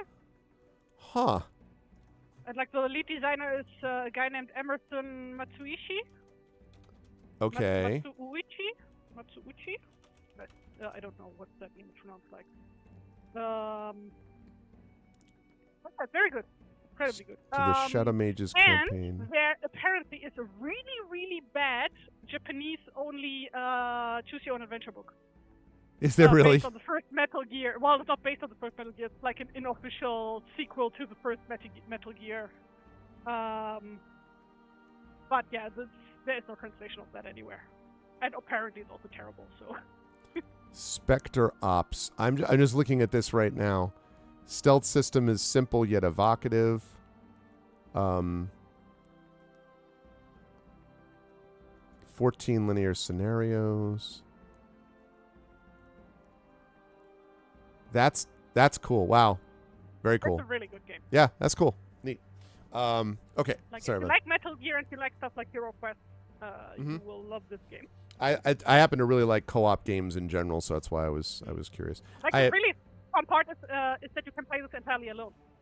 Yeah. Like all the missions come with like different number of player requirements and can be played with like 1, 2, 4 players. That's cool for like scaling and stuff like that. Yeah, it's great. I did a lot of that with Lord of the Rings stuff. There was I backed a Tomb Raider game, which is a solo Tomb Raider board game that just finished on Kickstarter, which looks really cool too. So anyway, I have to say one more thing about the board game before we get back. It's like my favorite thing about this is, let me get it out, is so like you collect items in between missions, and then you keep them in a separate little box in this thing. And it's designed to look like an old PlayStation 1 memory card. Cool. Memory box. That's really cool. So it's good. kind of a legacy game then in that you're keeping there. Do you permanently change, like put stickers on cards or something like that? No. Or okay, so it's just that. That's cool. That's cool. I like co-op games of different types, although that probably wouldn't hit my table because I'd be the only one that was that interested. The rest of my family would be like, wait, what? They like games, but... You can play it entirely alone. So. I could play it totally solo. That's true. All right. Well, anyway, thanks, Chad, for that brief digression down memory lane. All right. Or not memory lane, darn memory box. And I ripped the box because I didn't pay attention. Oh, no. Now you've done it. Snake, Yeah. snake, I did snake. it once again. Never mind. Just call Meryl or whatever. Doot, doot. I don't understand. The box doesn't seem to be working. They seem to have ripped it somehow. That would be a gear-related question, so I would need to call Nastasia. Okay. Or wait, what about Otacon? Not Otacon. The scientist, what's his name? Otacon is the scientist. Yeah, Otacon is the scientist. Otacon, how do I fix this box? Oh, no, actually, I think you would need to call Mei Ling about this. Because, like, she's in charge of all the gear that isn't weapons. Oh, okay. I think. That's fair enough. Okay, sorry, back to Beowulf. Way back.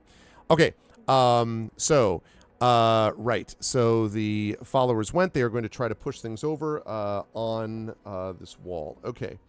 So what I would like you to do here is, let's see.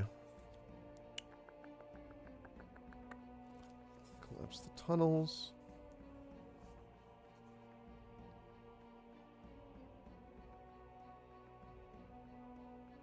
Okay. I would like you to make a strength check, please, for, I guess we would say for Mundir, and then have do that at advantage, because I'm assuming Rickmod is helping. So we're going to do that at advantage.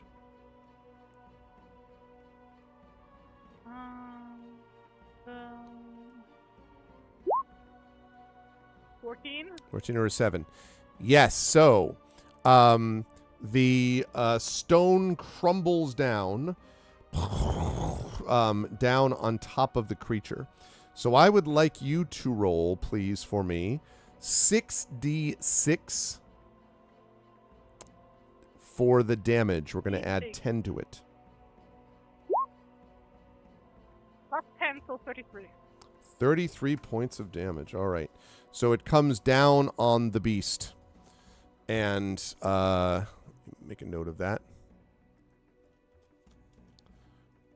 And it thrashes in...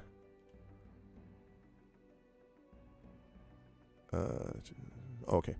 And it thrashes wildly as this happens. Now, now what I need is, it thrashes wildly as it's hit by these stones. You have definitely damaged it. However, its tail whipping back and forth and its body moving from side to side means that both Rickmod and Mundir are going to have to make saving throws. This they can't help each other with. They have to do this on their lonesome because the rocks are headed their way. Mm-hmm. And so just a flat d20 for each one. So tell me who you're rolling for first. Rickmod.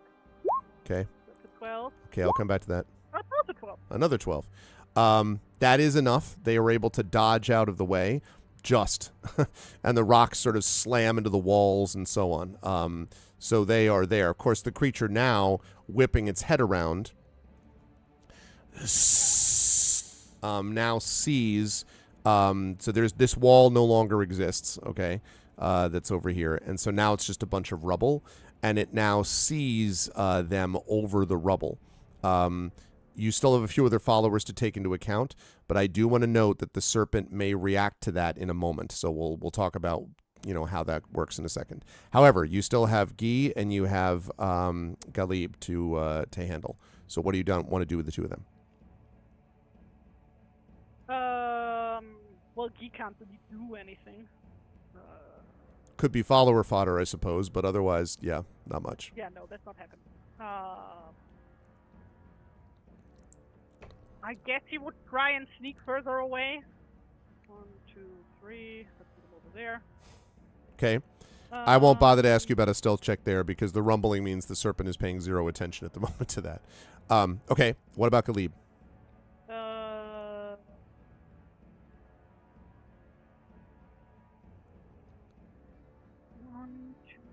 Wait. Okay, 5, 10, 15, 20, 25, 30. He Yep. walks over I agree there. with your math. Mm-hmm. Can followers dash? They could theoretically double move. Yes. Yes. Okay. 1, maybe 5, 10, 15, over here. Okay. All right. Okay. Now it is the serpent's turn. So it sees both Rickmod and Mundir there as they threw themselves clear.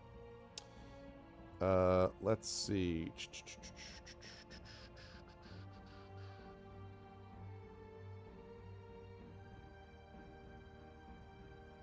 Okay. All right. So it reaches out its head over the stones. And let's see. Let's decide which one of these creatures that it sees in front of it it's going to go after. I'm going to roll a d4.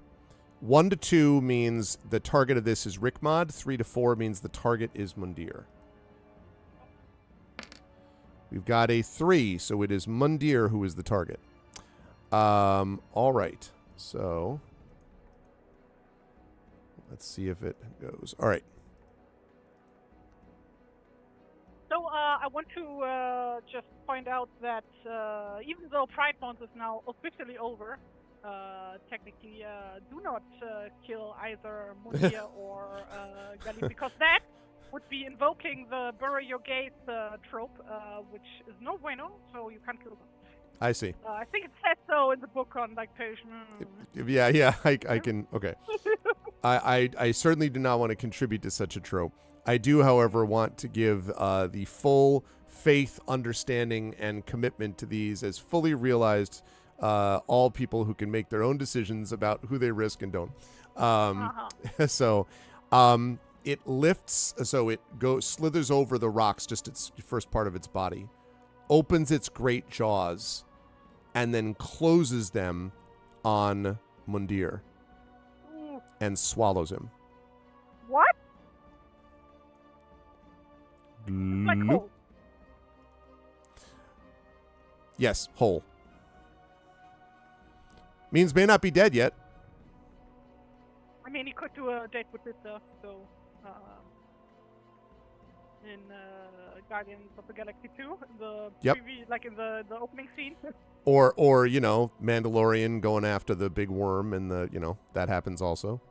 That's fine.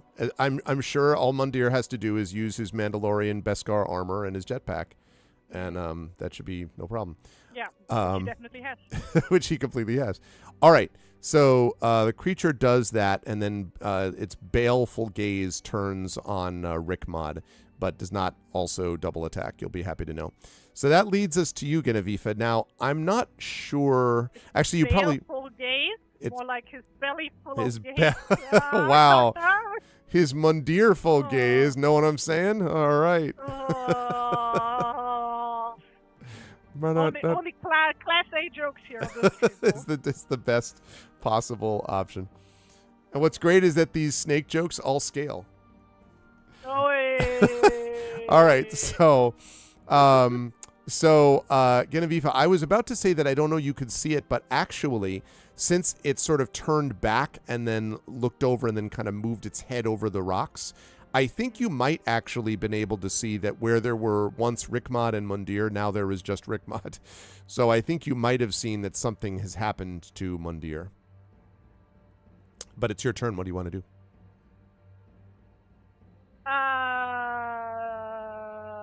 Run over here. 5, 10, 15, 20, 25, and push this wall over. I would love a strength check from this. Before you do it, I do want to remind chat that inspirations have been reset. Genevieve is fresh out of Tari, I should say, is fresh out of inspirations to help Genevieve. So if you want to help, -1 on strength checks. Right, and -1 on strength checks. So now is the time. Can you buy one? Yes, it's the new month, so you could actually get one of the inspirations, the channel point inspirations, Prince Justin. Yep. Also, you have one anyway, Prince Justin, just so you know. I'm pretty sure you have one regardless. Yeah, but this way he can fuck over everybody else. He can save it. Yes, so you have one. All right. So, Prince Justin, are you inspiring Genevieve? You want to save that one? Yeah. Yeah, no, it's. Listen, I'm with you. All right, so Prince Justin, good job. Thank you, Prince Justin, has inspired Genevieve. So put your shoulder into it, as they say. Thank you. Yeah, I'm using that inspiration. That's a regular strength check, right? Strength check, yes. 13. 13 is enough, right? 13 is actually enough. So a 1 would not have been, obviously. But the 13 does. So it rumbles down on this creature. And now what I would like is for you to roll, what did I say last time? 66 plus 10? Yes. I'd like you to do that again, please. Thank you. 23. Okay. We had a few ones there. Okay, 23. Right, okay. Me rolling once. Never happens. That never happens. Okay. Still, that's the second time that you've rumbled this stone down upon the creature. And So I actually... I'm already requesting, so whatever game we might play after, next after this game. Yeah. For character creation, I want to say to let us balance out the character stats for her already. Oh, I mean, listen, the only reason that this worked out the way it did is, as you know, is because of the situation with your previous hero, you know what I'm saying? Well, I mean, I rolled excellently for the stats for Hunter, and I rolled like absolute garbage for Yellow Fever. Like, my fucking god, this doesn't even compare. Ugh. Yes, Ugh. I cannot deny it. Yeah, I mean, I think you'll see character creation itself is a fun thing in this game that we don't even know what it is yet, but we will soon, chat. Well, I know. You do. That's true. Yes, that's true. I know, and so do you. Okay. I know everything. Also, I forgot to mention that this is now 3 rounds that have gone down, and so on the third round, after the third round completed. Okay. Oh, okay. All right. So I have a advantage for you, a situation here that you're gonna like, Tari, because I didn't realize that that on the third mark, an enormous crack of thunder splits the air and causes the adder to pause in its attacks. So you can seize the moment, gaining inspiration if they don't already have it.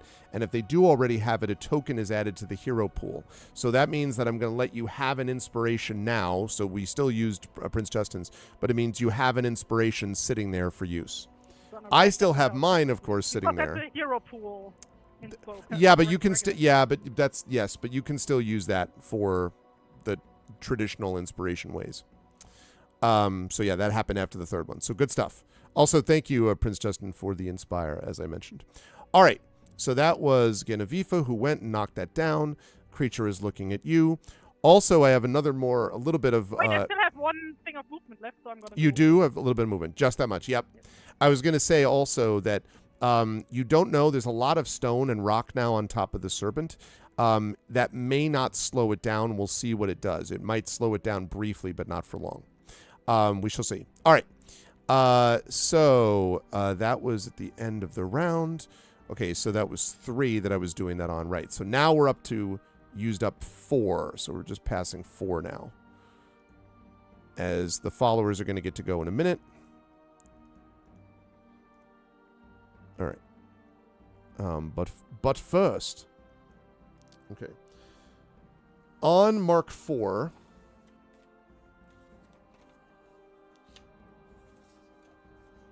there we go. The creature, this is actually narratively perfect, thrashes its tail against the ground in pain and probably frustration. So I need, let's see, every creature within a 70-foot radius. Okay, so pretty much everybody is going to have to make a dexterity saving throw to avoid being knocked prone. That's a 16 for Genevieve. Okay. So that's fine. You stay on your feet. 6 for Rickmod. Rickmod is prone. 7 for Galib. And a 14 for Guy. Okay, Galib is also prone. But the 14 for Guy, so Guy stays up. Okay, so 2 of your followers are prone. All right, so now it is your followers' turn.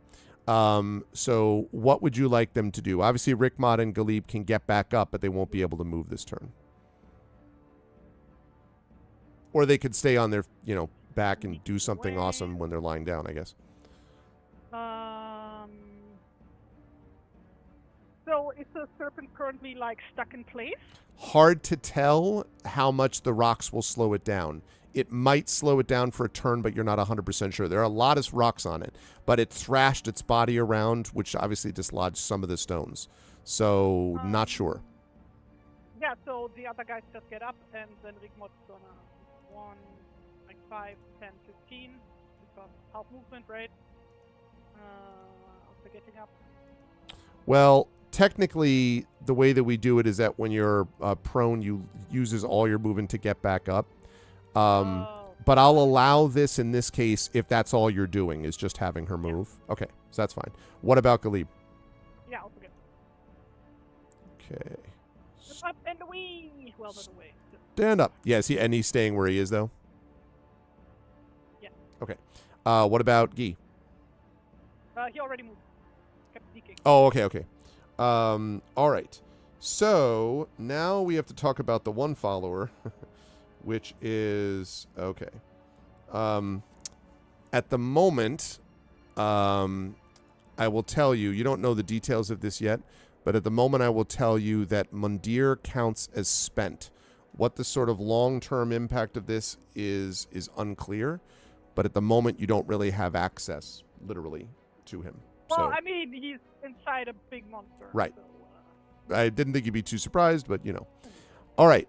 So, this creature does, in fact, not move. Like, it shakes on its turn. It shakes its body. More rocks fly out of the way. I'm tempted to have you make a dex throw, but I won't do it in this case.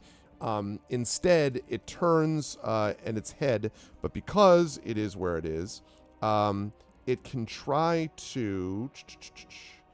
Oh, it has two options here. It's using its tail and its head. All right. Well, I mean, it did go forward towards the wall, right? So it would be facing with the tail towards. Right.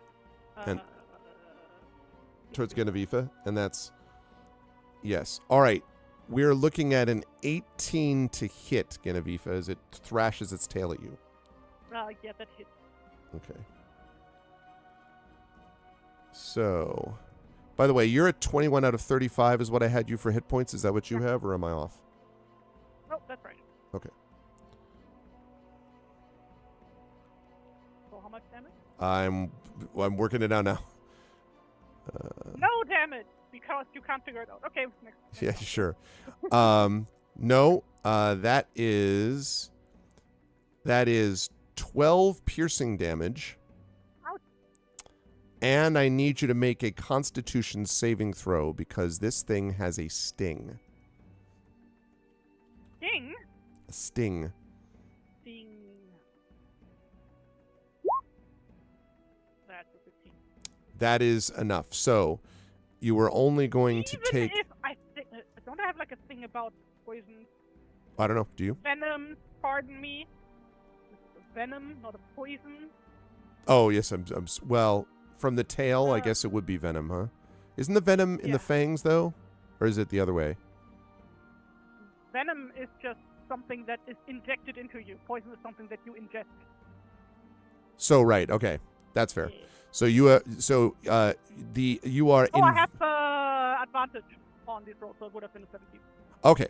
All right. So you were only going to write stone belly to resist the effects of any poison. Okay. All right. So that means that you are going to be able to resist him. Okay. So that means you're only going to take 3 extra poison damage, which puts you at 6 out of 35. But it's better than being either swallowed or stung for worse. Yeah, well, one more hit and I'm down, huh? Yeah. All right. Now it is your turn, as the serpent does not move any further than that.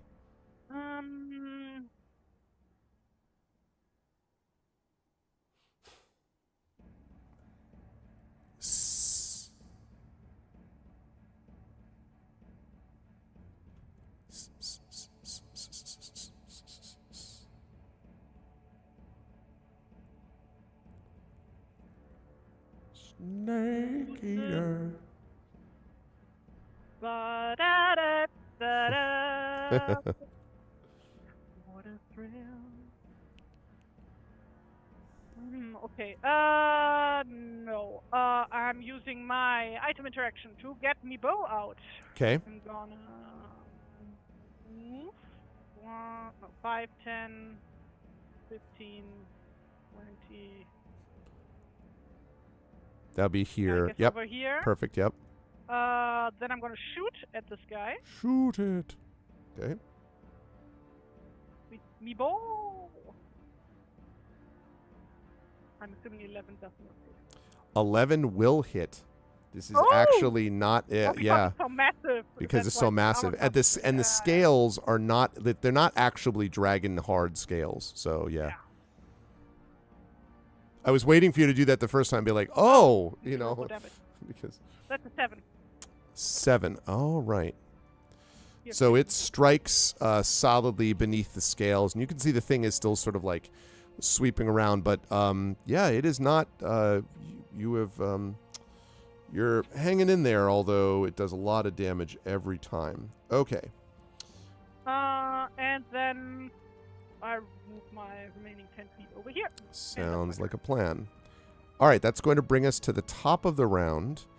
And so now we are through 5 rounds here, as we can see on our handy-dandy tracker. And at this level, you're now starting... This is very appropriate because you're now living this actual experience, Tari, because you can feel the heat of the battle now is starting to do something around you. You can see that a bunch of things have been already crumbled, so there's already rocks falling on top of it. But you can also see that more rocks are starting to fall. And so I need everybody, except for, and including Guy actually, to make a dexterity saving throw because rocks are starting to rain down from the walls and the ceiling. So that's for you, right? You're fine. So you're clear. That's a 1 for Pigmot again. Not clear. A 3 for Galip and a 19 for Guy. What the fuck? And a 19 for Guy. So Guy is just like, man, okay, you'll be happy to know that the serpent also has to, although the serpent, wow. The serpent just like serpentine, I guess, avoids, critically succeeds. But, all right, so Rickmod is hit, and Rickmod is going to be spent as a result.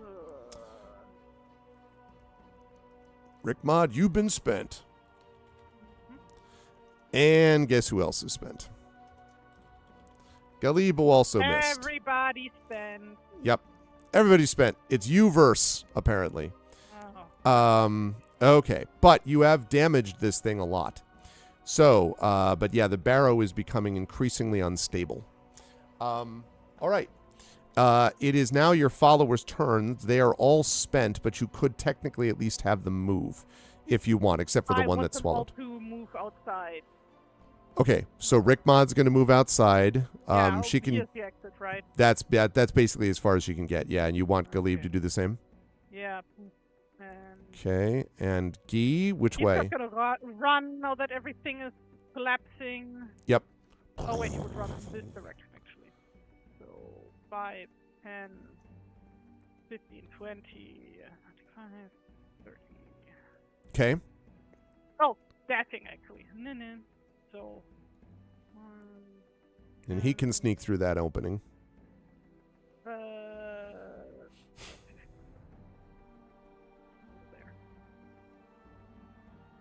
Okay, that's everybody. Okay. All right. So, that is the ones that do that, that do that, that. Okay. Right. So, all right. That's going to lead us to, so now it is the serpent's turn. And now it is moving again. So, it shakes off the rocks. 5, 10, 15. So it moves this way. Oh, sorry. And the map is gone. He's still in there. There we go. He moves this way. But as he comes towards you, Genevieve, suddenly you hear this sound from above you, and it is a sound of something going, "Ah, get out of here. It's my land anyway." And you look up and you see this familiar face. It is the elf Kinnefrith, and he's not the only one. You also see Elston and his wife and the children. Yes. And the guy from the boar whose name I don't have, but just you have to remember he was inside the boar. That is...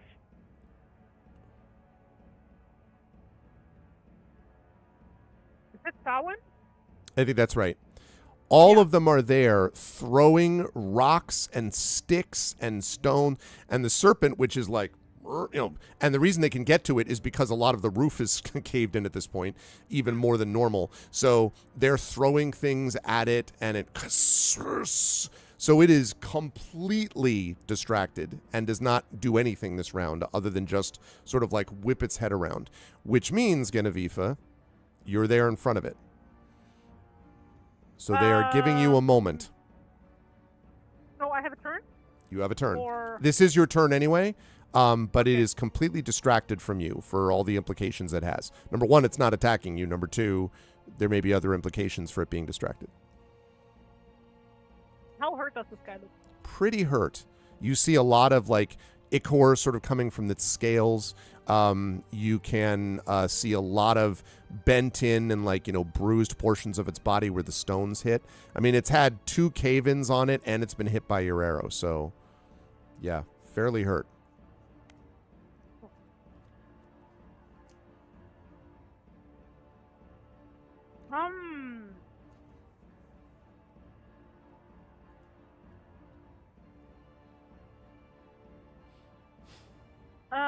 Yeah, I'm using my reaction to put my bow away, my item interaction to draw my sword, or Runzel's sword, rather. Okay. And then I use my talking action to talk to chat. please, work my words. Wait, I have an inspiration. I got You one. have an Oh, inspiration. You have one. I'm using that one. Yep. And from Hell's Heart, I stab at thee. Okay. Oh God. With your bow or with your sword? I missed that. With the Runzel's sword. With Runzel's sword. Lovely. Of course. Right. I'm scared. But you have the power of advantage. That is a 13. 13, that hits, right? 13 will hit. Yep. Okay, and I get bonus damage because I have Mighty Metal. No, wait, that's the wrong one. Here, Fighting Style. Desperate Dueling. Yes. Plus 2 damage. Plus 2 to damage. Nice. I love it. I like what I see. What do you mean 0 damage? That can't be. I get -1 on strength, so I guess 2 damage? No, that can't be right. There's no way. Runesild sword. Let me just check something. It's just a regular sword. Yeah, so it would be at least D8. It -1. -1 plus 2. So D8 plus 1, really. So there's no... I don't know where the hell this is. Oh, I see, because you rolled a 1. Oh. Yeah, I have a -1 on strength.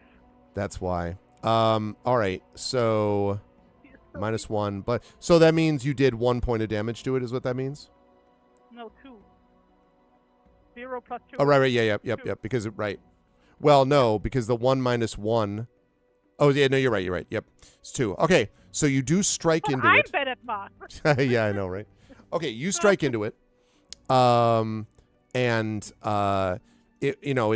not enough. It's not like it wasn't that close to death. But it feels the bite of Runesild's blade. And we will talk about the impact that may or may not have. Well, and I still have my movement, which I'm going to use. And you have your movement, yep. Oh, but like, is this thing still distracted? It looks to be right now, yes. Because of attacks of opportunity. I have only 6 HP. But if it don't run away, I'm definitely going to get it. I'm going to attempt this, okay. 5, 10, 15, 20, 25, 30. Okay. It's my turn. Okay. Not going well. All right. So now we go up to the top of the round, but first, let me just get to the, there we go.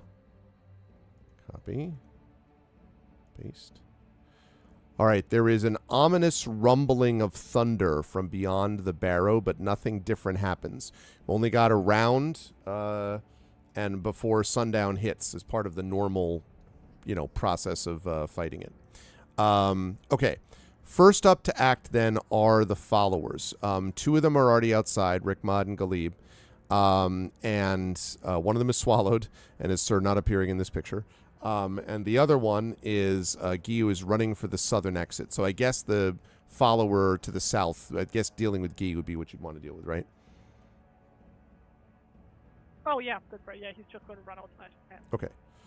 So he is outside that way. Okay, now the creature is going to go. Let's see. The serpent, which way is the serpent going to go? It's probably not going to get down there. So, all right. Since you are currently not looking at it, I'm going to need you to make a perception check to see if you can hear where it's going to. It's certainly not stealthing. So, the thing is, it could be... So, I'll give you a few options, okay? You hear a tremendous rumbling and slithering sound. It could have gone here. It could have gone back this way.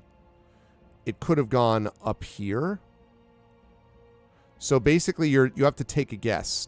Do you think it went here, or here, or here?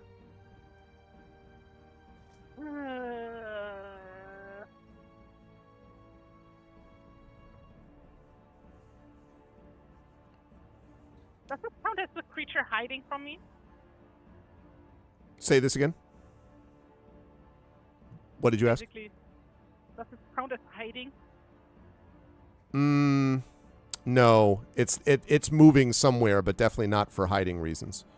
It's just you don't know where it is because you're blocked at the moment. Yeah, I don't know. I have no clue. So you're going to have to take a guess, I or... have to choose one. Okay. I mean, more or less, yeah. I mean, or push something down and then jump over the pile and go to another place, you know. Note that people escaped out north, so it would be going more likely that way. Okay. I think. Okay. Because it doesn't know that he is there, really.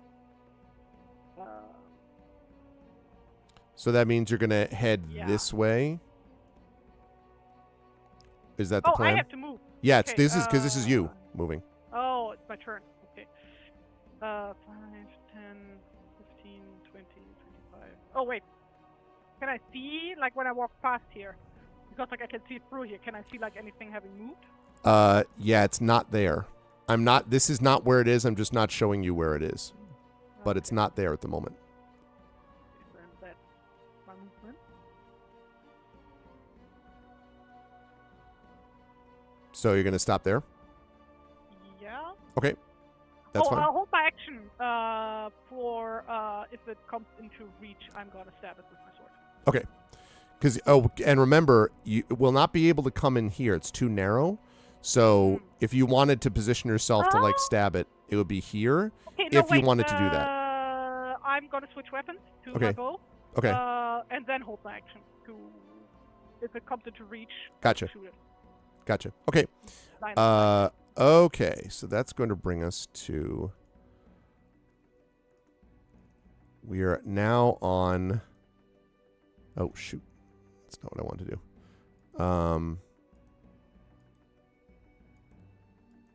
There we go. That's what I wanted. I can't be surprised in combat. Sounds relevant here. Mm-hmm. All right. The rain, downpour, and the wind is zipping. You're now 1 round away from sundown. It's very dark outside now. And you know, you are running out of time based on what you know of the creature's habits. Okay. Okay, so the followers are just going to keep... Basically, the followers at this point, I assume, are just going to continue to run. Are they stopping at a certain point, some distance from the barrow? They would hide somewhere, I suppose. Going to try to hide? Okay. All right, so they can scramble up the bank and do that. So that leads to the serpent. Let's see. So I would say... Okay. I can't show this because I'm going to screw up my awesome... Actually, wait, maybe I can move them. Can I get all of that? No, too much. Can I get this? All right, I'll move this over here. Okay, and then just that goes move back here. There we go. Great. All right. This creature, you hear this tremendous rumbling sound, Genevieve, and it bursts through the wall here. Woo! Is where it is. So now, let me see. 5, 10, 15. I think it's so big you probably do have line of sight on it. So since you were holding your action, you could fire at it. Yes, please, sir. All right, make it so. That's a 12. 12 will hit. Nice. 5 damage. Okay. Still looking pretty hurt, but not destroyed yet. Okay. So you held your action. These walls are destroyed now, right? That one that it's next to, yeah. Do you want to put the little cool brown thing you were doing? So, and this one tier is destroyed well. But this one is not. Okay. And this one is not. And I guess the lower ones, this one is not either. Okay, and this is good timing because it is your turn. It moved. It did not attack yet because it was too far away. But it will presumably try to do that next turn, you would think. So with the timer, is it like that whatever bad thing is supposed to happen happens on 8? On and 8. Then I have to use the... So do I use the orb like on 7 now? If you, I was going to say, yeah, if you want to use the orb now to reset, otherwise whatever happens at sundown happens. So yeah, you would probably want to reset it now. Yeah, then I'm gonna... Okay, and that's going to take your action. You're cool with that? One line from The Lord of the Rings, Light of Elendi. Yes, yes. Be a light for you when all other lights go out. Yeah. All right, so you're going to hold this thing up. Okay, and when you do, that's actually quite an appropriate terminology because this thing, as it does this, the light within the room, within the barrow, which has grown so dark, begins to brighten. And you think, as you're looking at it, Genevieve, that you almost hear a little bit of laughter. It sounds vaguely like Megan's laughter, or Magdan's laughter, somehow around it. And the creature, sort of, the serpent, kind of like, sort of falls back and sort of like rears up as light fills the chamber. So we reset now, which means that at the beginning, I should actually probably move this too. At the beginning of this next turn is when we'll do this again. Now the bauble after that is going to dim, and as I told you, you can only use it once. So this is it. You got these 7 rounds to finish this thing off if you can. Okay. So that brings us. Oh, I knew there was a reason I was doing that. So it is the end of the first one. So now we're going to work backwards. This time we're going to start with 7. So we start this time here. And we just hear, again, rain coming from the outside is basically all. We already know about what the followers have done, so we can leave them behind, except for Mundir, who's still swallowed. And now it is the serpent's turn, so it is going to slither forward. And it's going to come here. And it's going to lash out its head. And Genevieve, you have this thing where its head rings out and like just comes here, like maybe within 8-9 feet of you. And then its mouth opens and its tongue sort of flicks out, but cannot quite reach you where you are because you're in this thin, this narrow 5-foot passage. But you think you also see from somewhere below, you hear the sound of something is calling from inside the body of the creature. So it can't quite get to you where you are, at least not at the moment. And is your turn, Genevieve. Can I squeeze past this guy, like through here? That'll be big time attack of opportunity if you do, but you could, yes.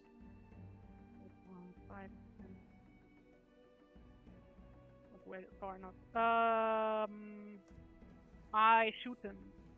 Okay. 10, 15, 20, 25, 30. 10? 10 will miss. As far as movement, by the way. Don't I get advantage for that? No. Sorry. Oh, dang it. 5, 10, 15, 20, 25. You could, if you double moved. Well, no, actually. 5, 10, 15, 20, 25, 30. You could still get here-ish. But he would go first. No, the point was to get to the other side of that wall. And I figured. I figured. Like, that's not enough movement for that. No, okay, I missed my shot. Yeah, you do have a move of some kind if you wish. 5, 10, 15, 20, 25, 30. And that's my turn. Okay. So we go to the top of the next round. Thunder rumbles ominously across the land. We've already talked about what your followers do. And so now the creature itself is going to move. So there is a... and it crumbles through this wall and then slithers over and gets to about here because it has to crumble. I have to keep bringing it and then bringing Mundir like a second later, like Mundir is still in its body. All right, and it gets there. All right, Genevieve, you're up. Now I will one note. This is already destroyed, as you know. So I'm just letting you know. I know. Yeah. Shoot him in the face. Shoot him in the face. Shoot him. Literally kiting the Dark Souls boss through the barrow, chat. I mean, that tactic is way fucking older than Dark Souls. Pardon me, but kiting is. Oh well, yes, kiting of course is older. Oh, I know, of course. Excuse me. Absolutely. I'm mentioning Dark Souls because the battle with close quarters, against creatures. So you said I had advantage on the throw? I did not. I did not say that. Sadly, that is a miss. Okay. And then you still could move. So where are you moving? I will move. Thank you.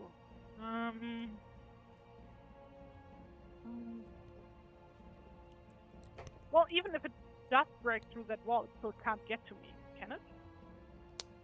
Which wall?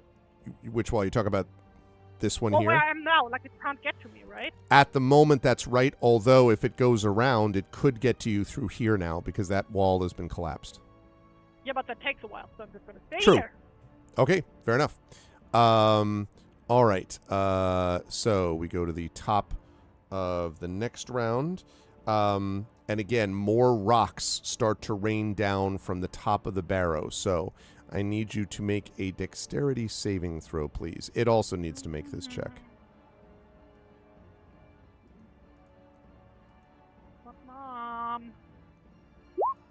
Oh, now Whoa! the natural 20. Double critical. Okay, yeah, you just parkour, I assume, out of the way. Yeah. It did not, however, make Assuming that the rocks fall down everywhere except where I'm standing. Like, what was that old comedian? Like, old movie actor who, like, always had, like, a stoic face? Like Charlie Chaplin? No, older than that.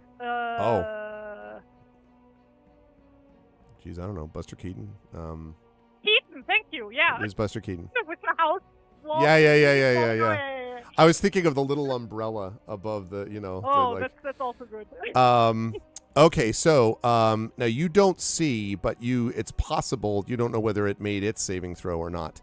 But in any case, it is now going to slither. Let's see. And where's it going to go? Block by that. 5, 10. Okay. So once again, it has disappeared, not down to here. You don't know where it is. So as it is your turn now, Genevieve, we again have a decision to make about where you want to go. If you're guessing about where it is. It definitely didn't go out. You know that for sure because you would have seen it. Wait, don't I get a perception roll for this one? Sure. Yeah, that's right. I gave you one in the last one. Yeah. Will you make it is the question. You did! Hey! You're pretty sure you heard the sound going away from you as if it was heading south and possibly turning. The turning part would be hard even with a really good perception, but it definitely was heading south and away from where it had been.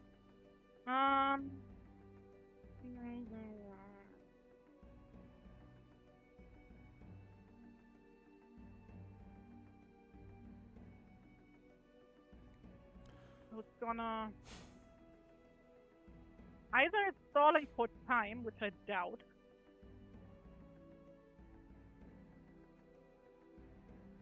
Or... Well, it can't get to me from the right. Not really, like, only like... It would be faster for it to go the left way around. But then again, why would it go south first? Then it could just go... Well, south from where it was. That could mean southeast here, and then back to the west. That's possible. Oh, okay. Yeah, in that case, hold my action to shoot when it comes into range. Okay. View. All right. Actually, I'm going to take a step back and do that. There. Okay. Do you, if you go here, by the way, you could look around the corner. I'm not telling you how to do that, but if you wanted to get a, like, you already have the perception of but it. Do I have still line of sight if he still then pops up into the tunnel on the left side? I would say so, yeah. Like, if you're talking about if Oh. he comes here, yeah, then I think peek. so. Peek. Yeah, he's not there, which means that he's clearly gone someplace, but he's not in this area right now. Yeah, still same thing then. Hold my action to shoot when he comes into view. All right. That is going to bring us to... Whoops, darn it. Just kept the wrong thing. Find the little thing. The little one. There we go. Copy that. Put that like that, and that is going to go up here. Okay. Right.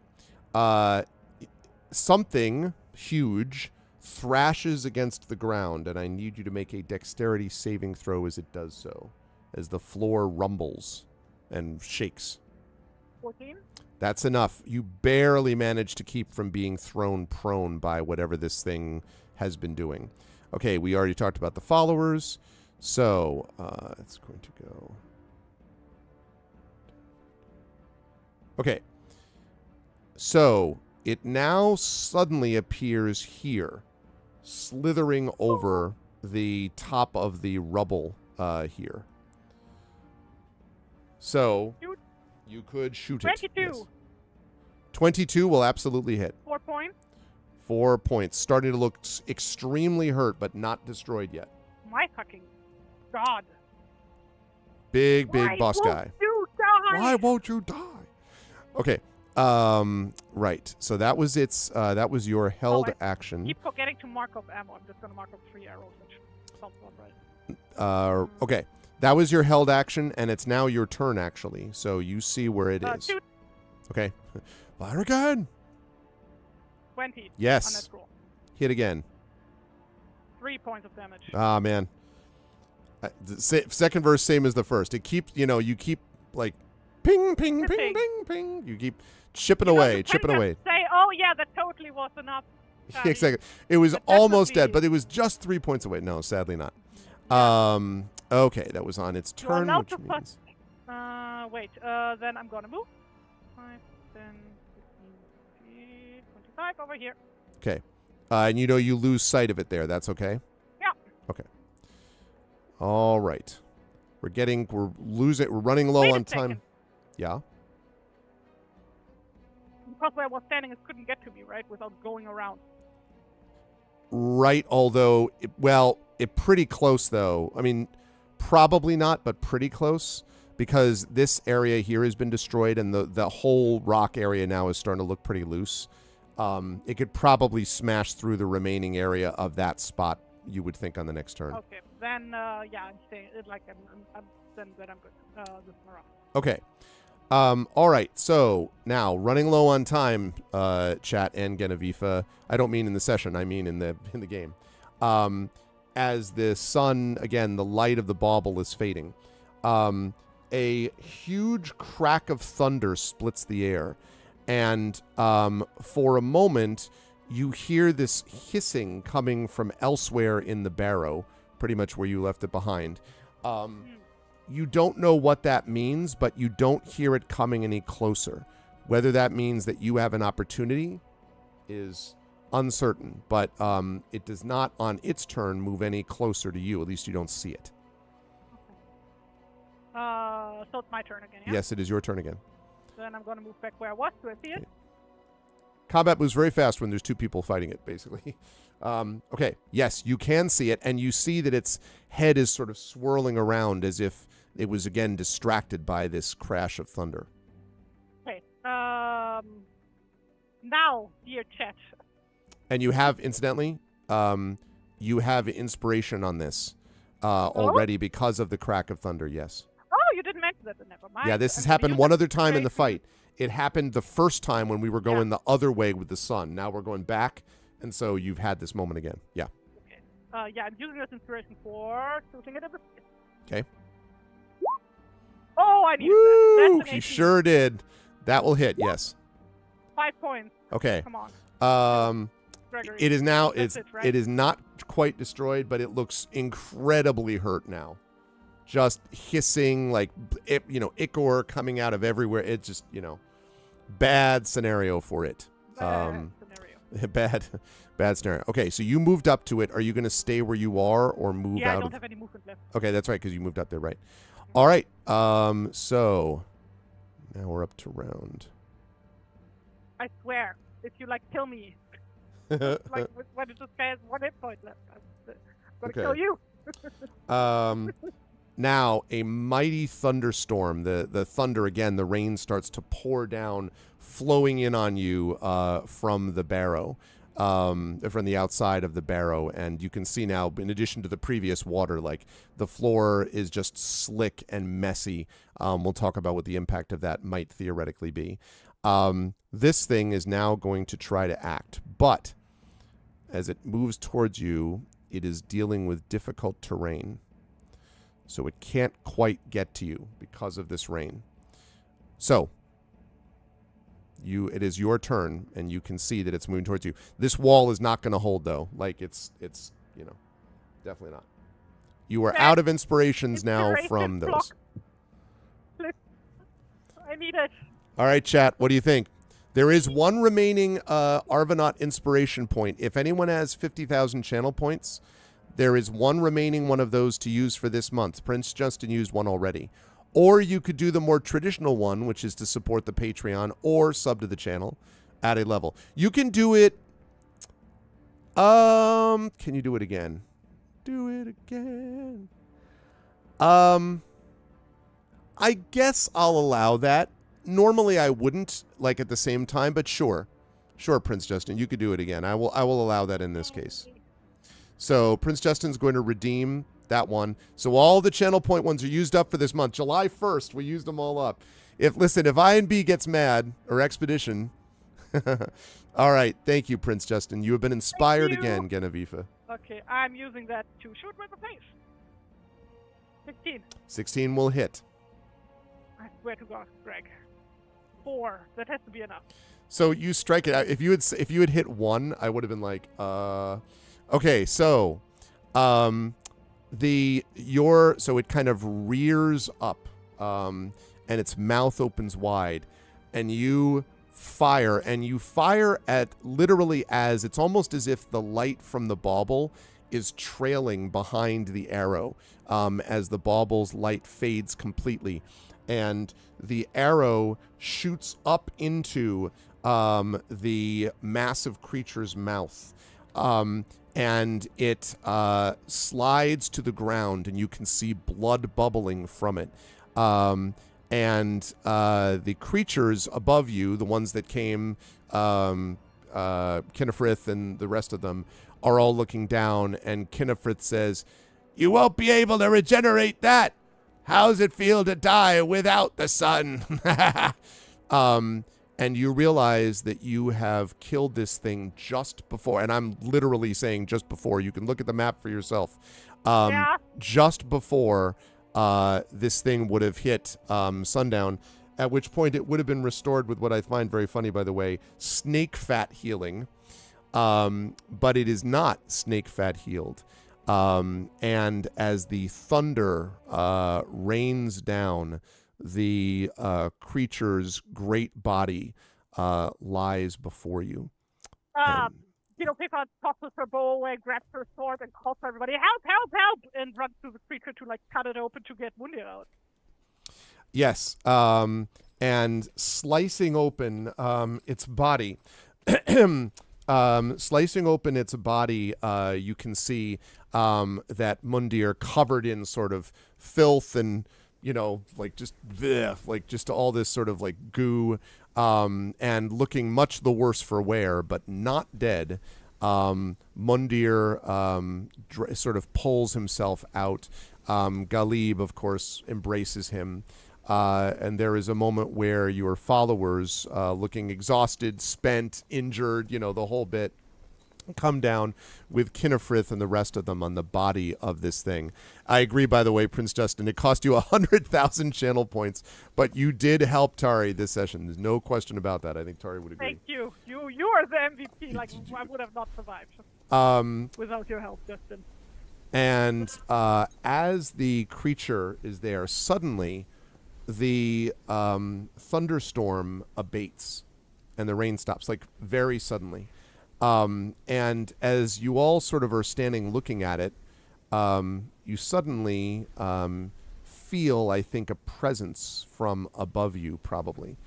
And standing right next to the mound, Genevieve, are the three sisters, the witches. Megden says, "That's wonderful! That's wonderful! You beat it, and you used my crystal ball. Oh, I guess you used it up, though, didn't you? But that's okay. Wow, there are a lot of rocks. Maybe I can make something with it." And Megden is off, like, again, sort of wandering off. Modor says, "We are grateful that you have done what you must. You have destroyed what must be, and you have brought us to some new way of the passage of time." Megden, by the way, who was the one that was sort of unsure about killing the snake in the first place, does not seem to have these concerns at the moment. But Modor, of course, is practical. And then, of course, there is Widway.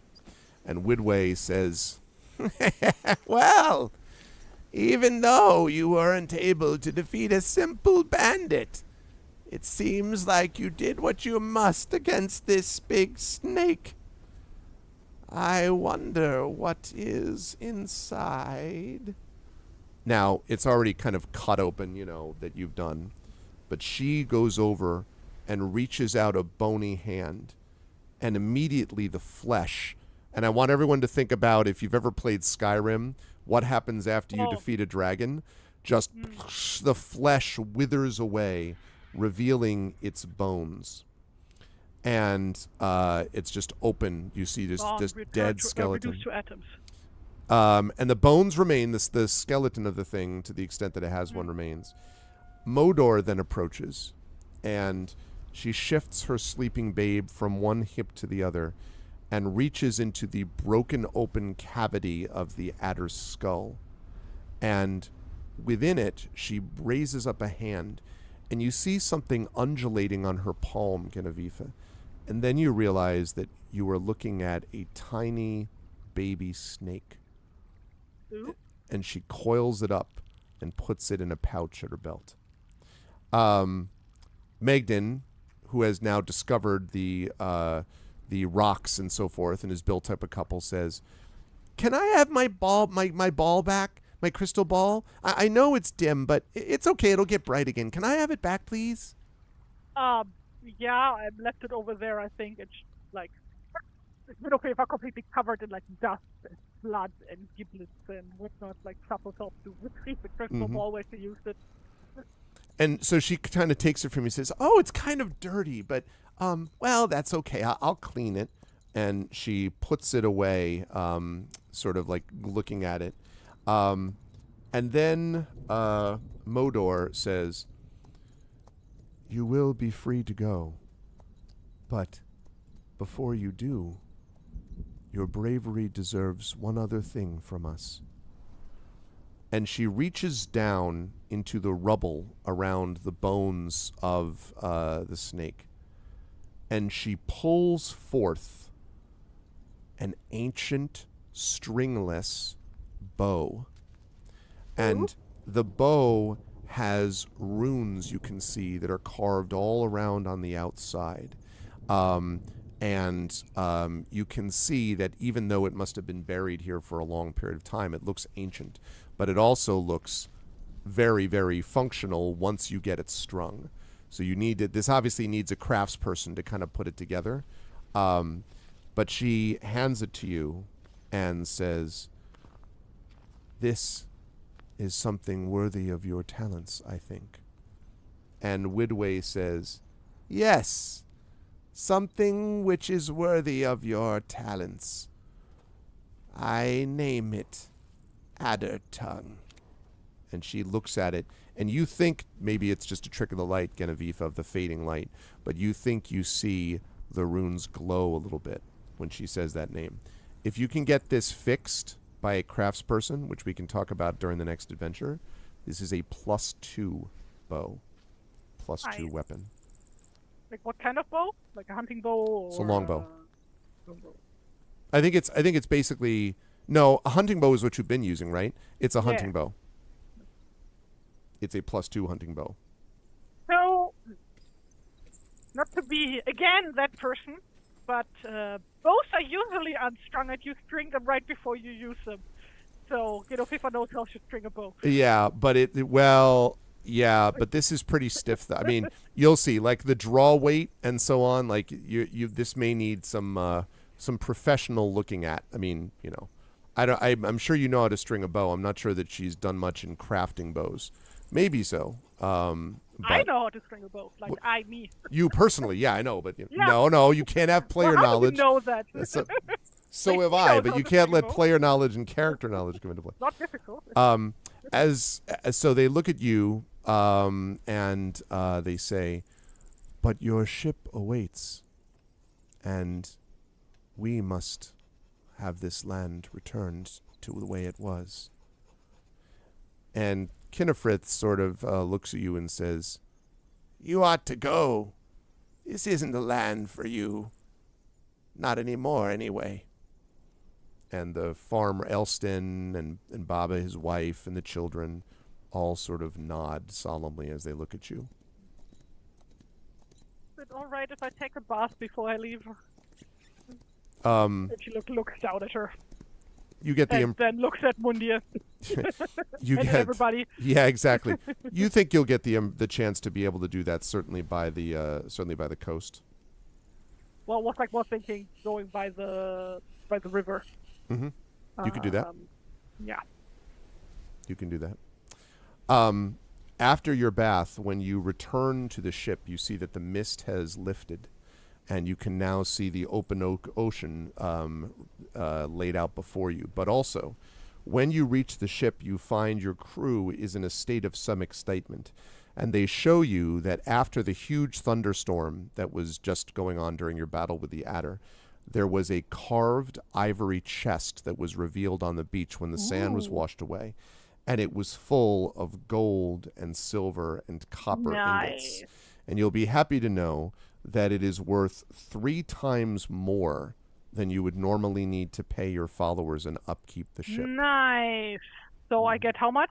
So you would get whatever the thing would normally cost, which I think we figured out last time. How much you normally get. How much we need to figure out how much you have to pay your followers. We haven't figured that out at all. We keep forgetting. We've never gotten this. Okay, so let's remember that for next time, that we need to figure out how to pay the followers. How many pounds in silver is? What I'm saying is this is what I'm saying. It's literally keyed to how much you would have had to pay the followers. In fact, the exact term is it is uncannily worth, as if as if there's a reason it was just revealed now.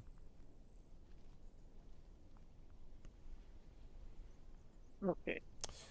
And when the ship finally departs, and you are making your way back towards home in the open ocean, when you look back over your shoulder, you think there is a moment where you can see the 3 witches, Widway and Modor and Megan, silently watching you.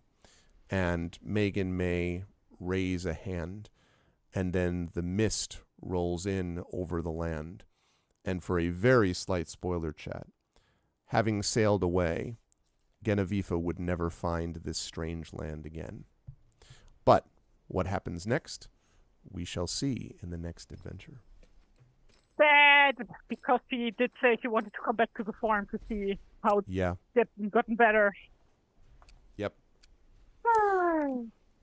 But nice. Success. Good work on this one. Success. And yes, you're right. The Incredible Hulk end credits. I can see the Ravenloft demiplane of Dread.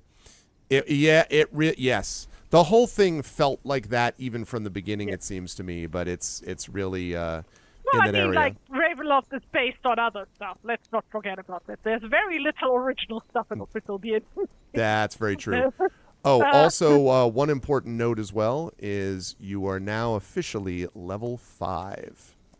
So you've reached level 5. You have this this bow Adder Tongue to deal with, and I will now reveal what I told Tari that I would wait to reveal until now, and that is that the next and the second to last adventure that you are going to be doing is called the Elf Shot. The Elf Shot. The Elf Shot. And I'm here to tell you that it does not, the one bit of information I'll give you is that it does not have to do with serpents this time. You'd be amazed how many times they're like, how about a big sea serpent? I'm like, no more, no sea serpent. We had a lot of sea serpent. We're good on the sea serpent. But yeah, so this is basically it. You got this deal. You got that picture, right? That's I see. So very nice. Yeah. Good work, Tari. That was fun. And congratulations to Prince Justin as well on the very good use of inspirations at the time that we needed them. So. Would be dead otherwise. This would have been a massive failure without it.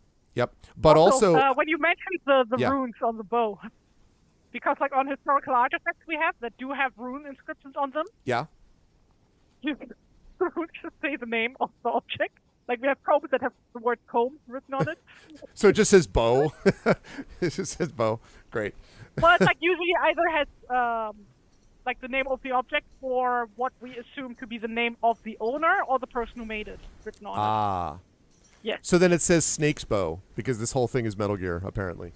It just says Adder. But no, Adder Tongue. It would be interesting. Actually, it would be interesting to see if the runes flared. If when Widway does that whole business, if that also maybe altered literally the runes themselves, like if the runes changed to reflect, like that would be pretty cool if that ended up happening. But yeah, this very dreamlike world. And again, only possible, I want to say, you did not have the spear because you did not succeed in that. But the bauble, you needed the bauble. Like you needed whatever this was, 13 rounds. You had like 14 rounds to defeat it with this and the bauble together. And you needed all 14 of them because the next round was going to be the last round and then it's theoretically possible to defeat the Adder after sundown, but it starts recovering a bunch of health every round. So it's like, I don't think you were damaging it enough, especially with all your followers spent. I guess you could have run it around and try to like crumble walls on top of it again, but like it would have been a real problem. So there was that. And then also the fact that you got to the lair in the first place as early as you did, that was a consequence of having succeeded with Modor's quest. And that's what let you basically plan out this thing so that it didn't come on you unawares. And that meant that you knocked down 2 walls, which collectively did like 50 or 60 damage just like from the walls that crumbled. So honestly, like your management of the adventure ended up being what made it possible for you to get into a position where you could deal with it. So that was good. Can if I could read these runes, because her language does use runes. Is what? Say again. Is what? Her language is what? It does use runes. Elder Futhar specifically. All right, I'll give you. Can you make I think in Beowulf it's still history. Can you make a history check for me, and I'll let you do it at advantage? Serpent was tough, yeah.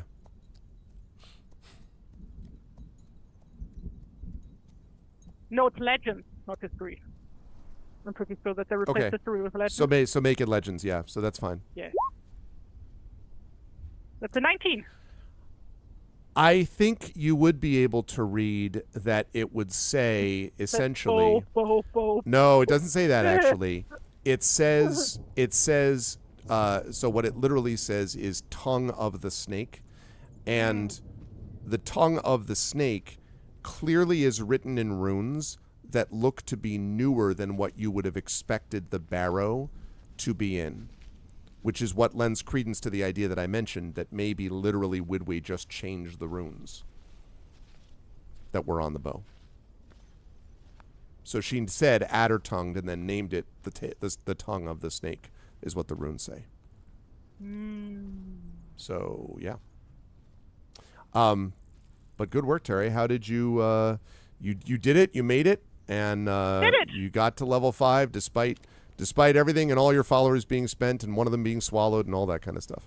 And you did also good, I should say also good job on tactical retreat and movement. Like you moved around well in the way that we were talking about with kiting, which was very important against these things. So how did you feel about today's session? Where will the lovely folks see you next?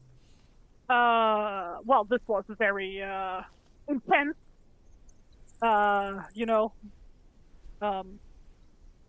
Really kept me up until the end if I was going to live. I did not want to roll up yet another character. Yeah. Yeah, I hear you. Campaign. So yeah, I'm very glad everybody survived. I hope it stays that way. I'm very much looking forward to where the next adventure takes us, and I hope it's going to be less combat heavy. That would be nice. It may be. It'll definitely be less serpent heavy. I can promise you that. Yeah. And where will the fine folks see you as well? One of the following Tuesdays. I don't know what the plan is. Ask Trippet. Ask Trippet. It's actually, next Tuesday, I believe we're on for Gamebook Illustration, I believe is what we have next. And then the week after that is 20, episode 20 of this, as we move into the next to last of the adventures that we're doing, which will be called the Elf Shot. Though, fair warning, for the Gamebook streams, I do have to be upstairs at my PC. So if it's going to be above 30 degrees again, I'm not going to be... I hear you. Yeah. That's not going to happen. Yeah, I hear you. So partly dependent on weather. Yeah. Yes. Whether or not we're going to stream.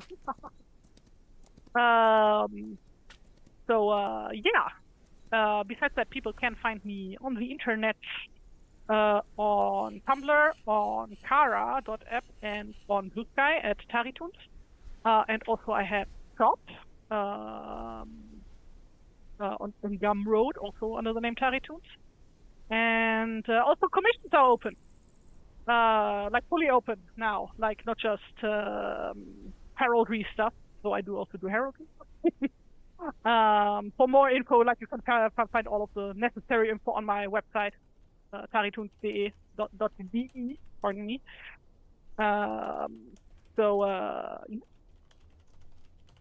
Hit me up. Yep.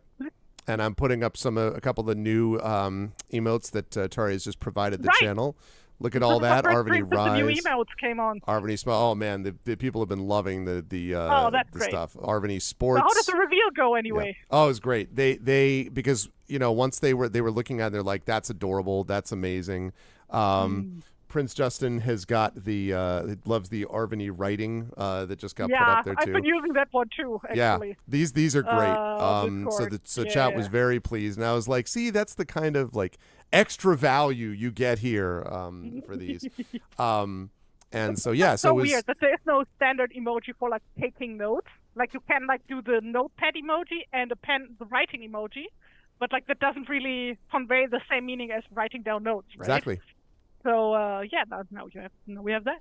Exactly. Yeah. No, it's pretty cool. And Dragon Spear, of course, is predicted that well, he's going to get, because he has access to, I think he has access to everything but Arvany Smart, which I think is the highest level of bits. I think he has the other stuff, including Arvany Sick as well. So he has most of those available, but others are kind of making their way up there in terms of bits and amount cheered, and then obviously the tiers they support. So yeah, it's going to be great. And Tari and I have some other potential creative / drawing plans that we will talk about at some point in the future when we have at some point. At some point we will discuss. People check out my internet stuff. And you saw that link that we just put in chat for Tari stuff? I don't see stuff because currently I only have one screen. Oh, that's right. Yeah, so Prince Justin screen. Put up the links to your Gumroad, etc. So. Thank you. So. Usually I have 2 massive 4K screens where I can fit in everything nicely. Now I just have a tiny laptop screen to work with. So. But at least you stayed cool. Way less information. Relatively. Yes, so. I am very cool. So thanks for having me. Thanks for this adventure. Thanks for not killing off another character. It was all you, all you and Prince Justin. I killed my last player character. But thank you, Tari. Good stuff today, Okay. and I'm looking forward to next week. Hopefully, if the weather cooperates. Yeah. So, chat, can we get some love for TariToons? Good stuff today, Tari. And 2 weeks from now, the return of Beowulf. Okay. Bye for now. So. Alrighty. Good stuff. That was fun, and we got through that. I knew it was going to take the whole fight, the whole session, I should say. I knew that was going to happen, but it was definitely going to be not easy because it is a boss fight, and literally a monster fight, which she had to defeat and was able to do because of things like the bauble and getting there in the first place and all that kind of good stuff. So it was good. I really enjoyed that. That was a lot of fun. So as we move up here, let me just check something quickly.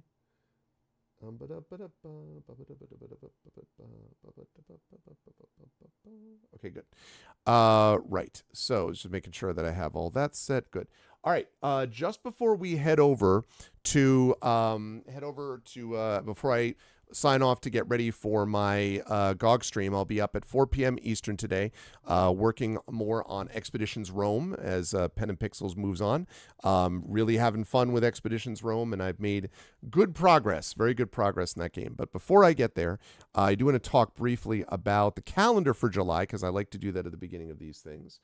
And so here we go. Here's that. Right. So here's what we've got going on this month. So the first one you've already done, and that is Beowulf Age of Heroes, as we wrapped up The Witches and the Wyrm with day 19 today. Day 20 will be in 2 weeks if all goes well.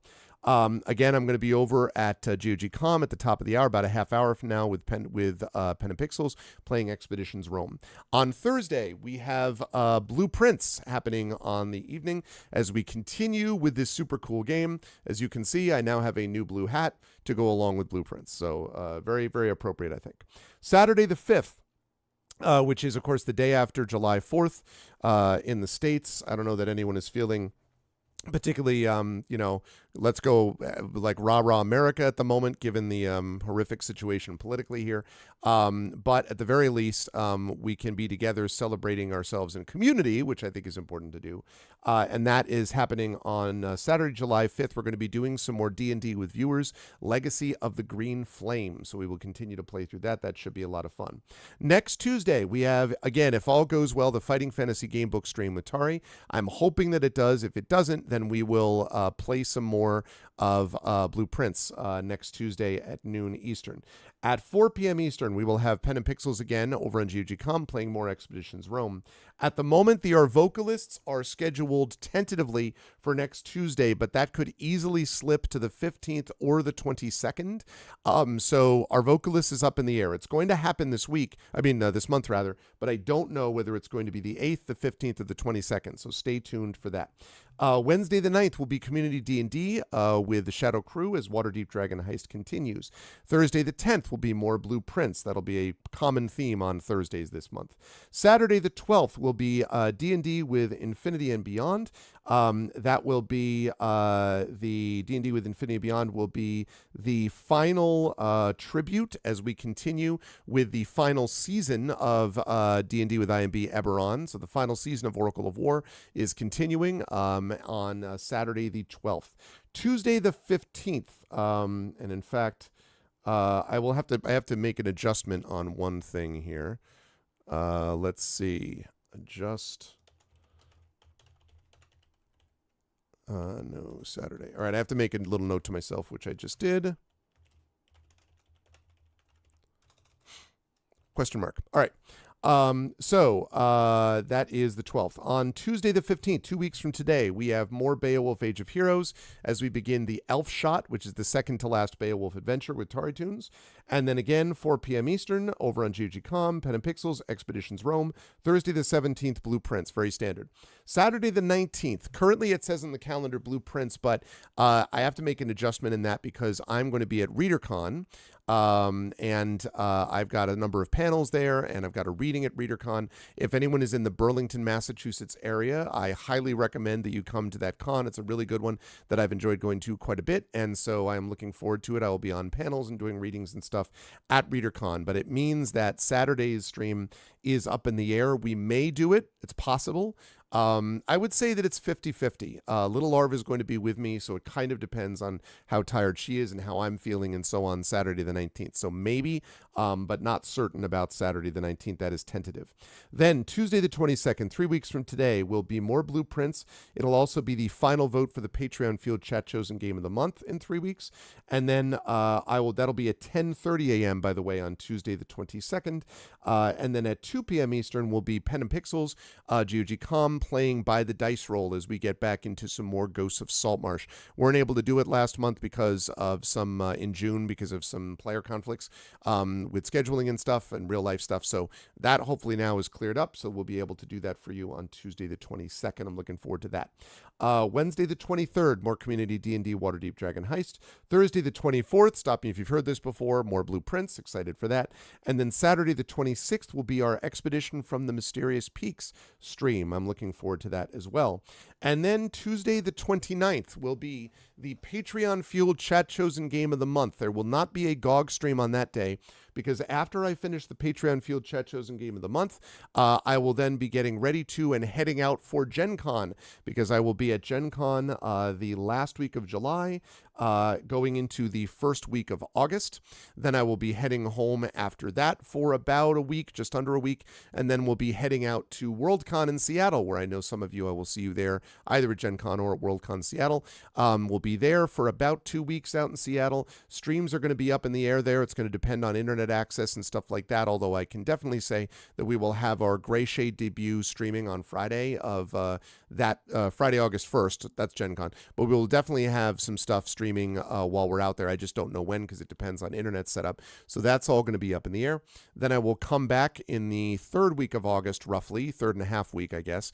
And we'll be able to get some streams back in. We'll ease into those. And then as we move into September, as the fall begins, we will settle down into our pattern. I do want to remind everybody that in September, we have our third annual Arvathon, which is our subathon event, where we build up subs and Patreons and all that good stuff. And hopefully we'll have a lot of other information to convey to you at that time as well. So Thursday the 31st, there will be no stream because I will be at Gen Con. Friday, August 1st, will be the Gray Shade TTRPG with Writer Symposium members, including myself and Richard Lee Byers and Toya Kristen Finley and Karen Bovenmeyer, and also with Brandon O'Brien GMing the game that he designed. So I'm very excited for that. And then Saturday the 2nd will be no stream, again, because I will be at Gen Con. There may be an impromptu stream during the day, but I'm going to be very busy there. I have a read and critique. I have something like 4 different panels. I have a workshop. I have a coffee clutch with Richard Lee Byers, and I have a signing with Tim Wagoner. And so plus a workshop that I'm running. So I got a lot going on, and the Gray Shade thing. So I got a lot of stuff going on at Gen Con. So I can't promise that there will be a stream, but maybe I might do something on the way back. We'll have to see. But regardless, as I mentioned to you all, the next few weeks, with the exception of that one day, Saturday the 19th, should be pretty standard with streams. But then once we get to Tuesday the 29th, the evening of Tuesday the 29th on, it's going to be very kind of busy and somewhat disjointed schedule-wise for a few weeks as we're traveling and doing all that kind of good stuff. But that is a few weeks away. Right now, we've just entered July. So I'm going to rise up on out of here and get over to GOG.com so I can set up and be ready for Expeditions Rome, where I hope I will see many of you there. If you liked and saw what you heard today, I hope you will follow the channel. I hope you will check out our YouTube with !ArvTube. Thanks to everyone who watched us over there today. Please sub over there. It is free for you to do that, but really helps us out. Discord is !ArvCord. Awesome. So am I imaginary. That's awesome. Discord is !ArvCord. Twitter !ArvTweets. Blue Sky !ArvSky. Again, I am up to now, I've gotten a lot of followers lately on Blue Sky, which is great. I am less than 70 followers away now from that 1,000 follower mark, at which point, once I hit 1,000 followers on Blue Sky, I'm shutting down my Twitter, I'm locking it, and then it'll just be Blue Sky doing the whole microblogging thing. So please follow me there. And check out Gen GMs. The last long form video we did had an error where we only posted about half of it by accident, but we have now reposted it, the full long version. So it is now ready to go. And so please do check that out with exclamation point Gen GMs. We are up to 97 subscribers. We only need 3 more to get to that 100 subscriber mark on Gen GMs, which is a big step for us with that show, the DM and GM tip show that Zach Clay and I do. So please consider supporting us there as well. Again, website arvanellarun.com. Financially, exclamation point ARV shop is the merchandise area. Exclamation point ARV Treon is that Patreon. We're really trying to build that back up into triple digits. That's what allows those inspirations to be used. That's also what allowed me to pay TariToons for the emotes that she made up, all of those Fifi emotes that we love, and all that kind of good stuff. So it really makes it possible for us to do that if you're able to support us there. So please support us there. And again, you can get cool stuff for yourself as well, also by subscribing to the channel, which is also a good thing and very helpful. And you get those custom sub badges and emotes that I was showing off before too. On the publishing front, exclamation point Icarus, my graphic novel from Athos Arts. Exclamation point Library is my Tales and Tomes, The Forbidden Library. That's my 5e adventure and sourcebook from Alligator Alley Entertainment. And exclamation point Greyshade, which is my Greyshade IP. That's Greyshade, Renegade, and Heretic. Those 3 books are available there at that link. I am happy to report, for those of you who missed it, that I got my royalty check for this last quarter, and all of those books now, Greyshade, Renegade, and Heretic, and of course Icarus before it, they have now all earned out. They have all earned out their advance, so now I am getting royalty payments, which is great for everybody. It's great for the publisher. It's great for me. So I'm very happy that I now have 4 separate books, actually counting Tales and Tomes from Alligator Alley, 5 books which have earned out. So that's great. So thank you for all of those who have bought them. And be aware that audiobooks are part of that too. And if you want an audiobook of any of those, there is an audiobook of Greyshade available from Trend Sparks right now. But you can also get audiobooks. Thank you, Prince Justin Drivet. Renegade and Heretic. You can get those audiobooks. You can pre-order, get ready for those. I don't think there's a pre-order now. There might be actually soon. But anyway, audiobooks are going to be out in the fall for Renegade and Heretic. So you can check that out. If you go to that Greyshade link, you can go over and check that out as well. And we'll be able to start taking pre-orders on that soon. Those 2 audiobooks will be also narrated by Trend Sparks, who already narrated exceptionally well the first one, Greyshade, in that series. So please do that. That would be lovely. And otherwise, as always, exclamation point BLM. Oh, sorry, one thing I forgot to mention, the tabletop role-playing game of Greyshade. You can pre-order that now. That's coming from Alligator Alley, designed by Brandon O'Brien. And as I said, you will see a debut stream of that on Friday, August 1st at Gen Con. But I would love for everybody to be able to pre-order it beforehand. That would be great. If you are into Blades in the Dark and you're into 5e, or you're into Blades in the Dark with 5e, let me recommend that you check this out, because there's some pretty awesome elements that Brandon has put in there, which I think are awesome, and I'm very pleased that they are a part of my work.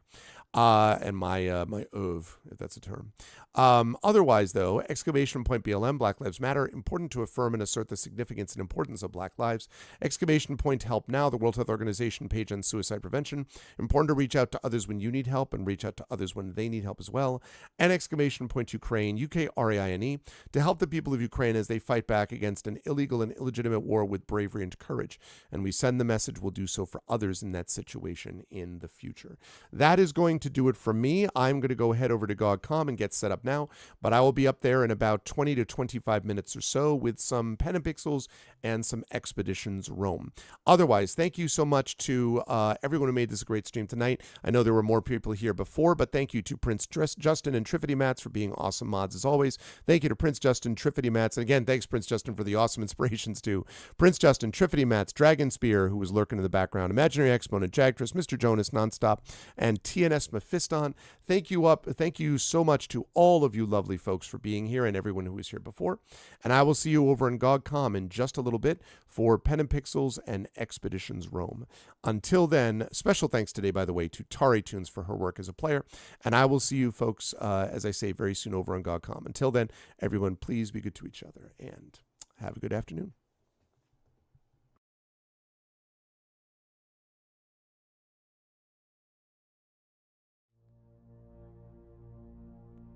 Then on the strand, with steeds and treasure, and armor their roomy and ring-dight ship was heavily laden.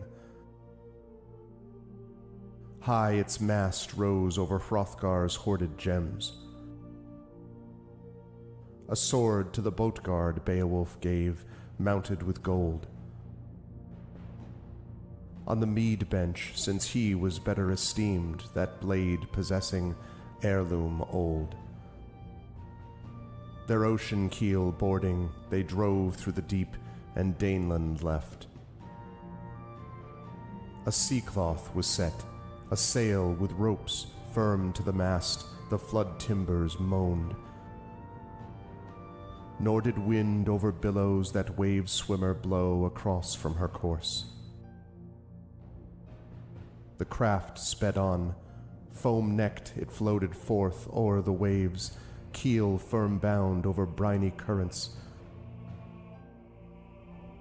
till they got them sight of the Geatish cliffs, home-known headlands. High the boat, stirred by winds, on the strand updrove. Helpful at haven the harbour guard stood, who long already for loved companions by the water had waited and watched afar.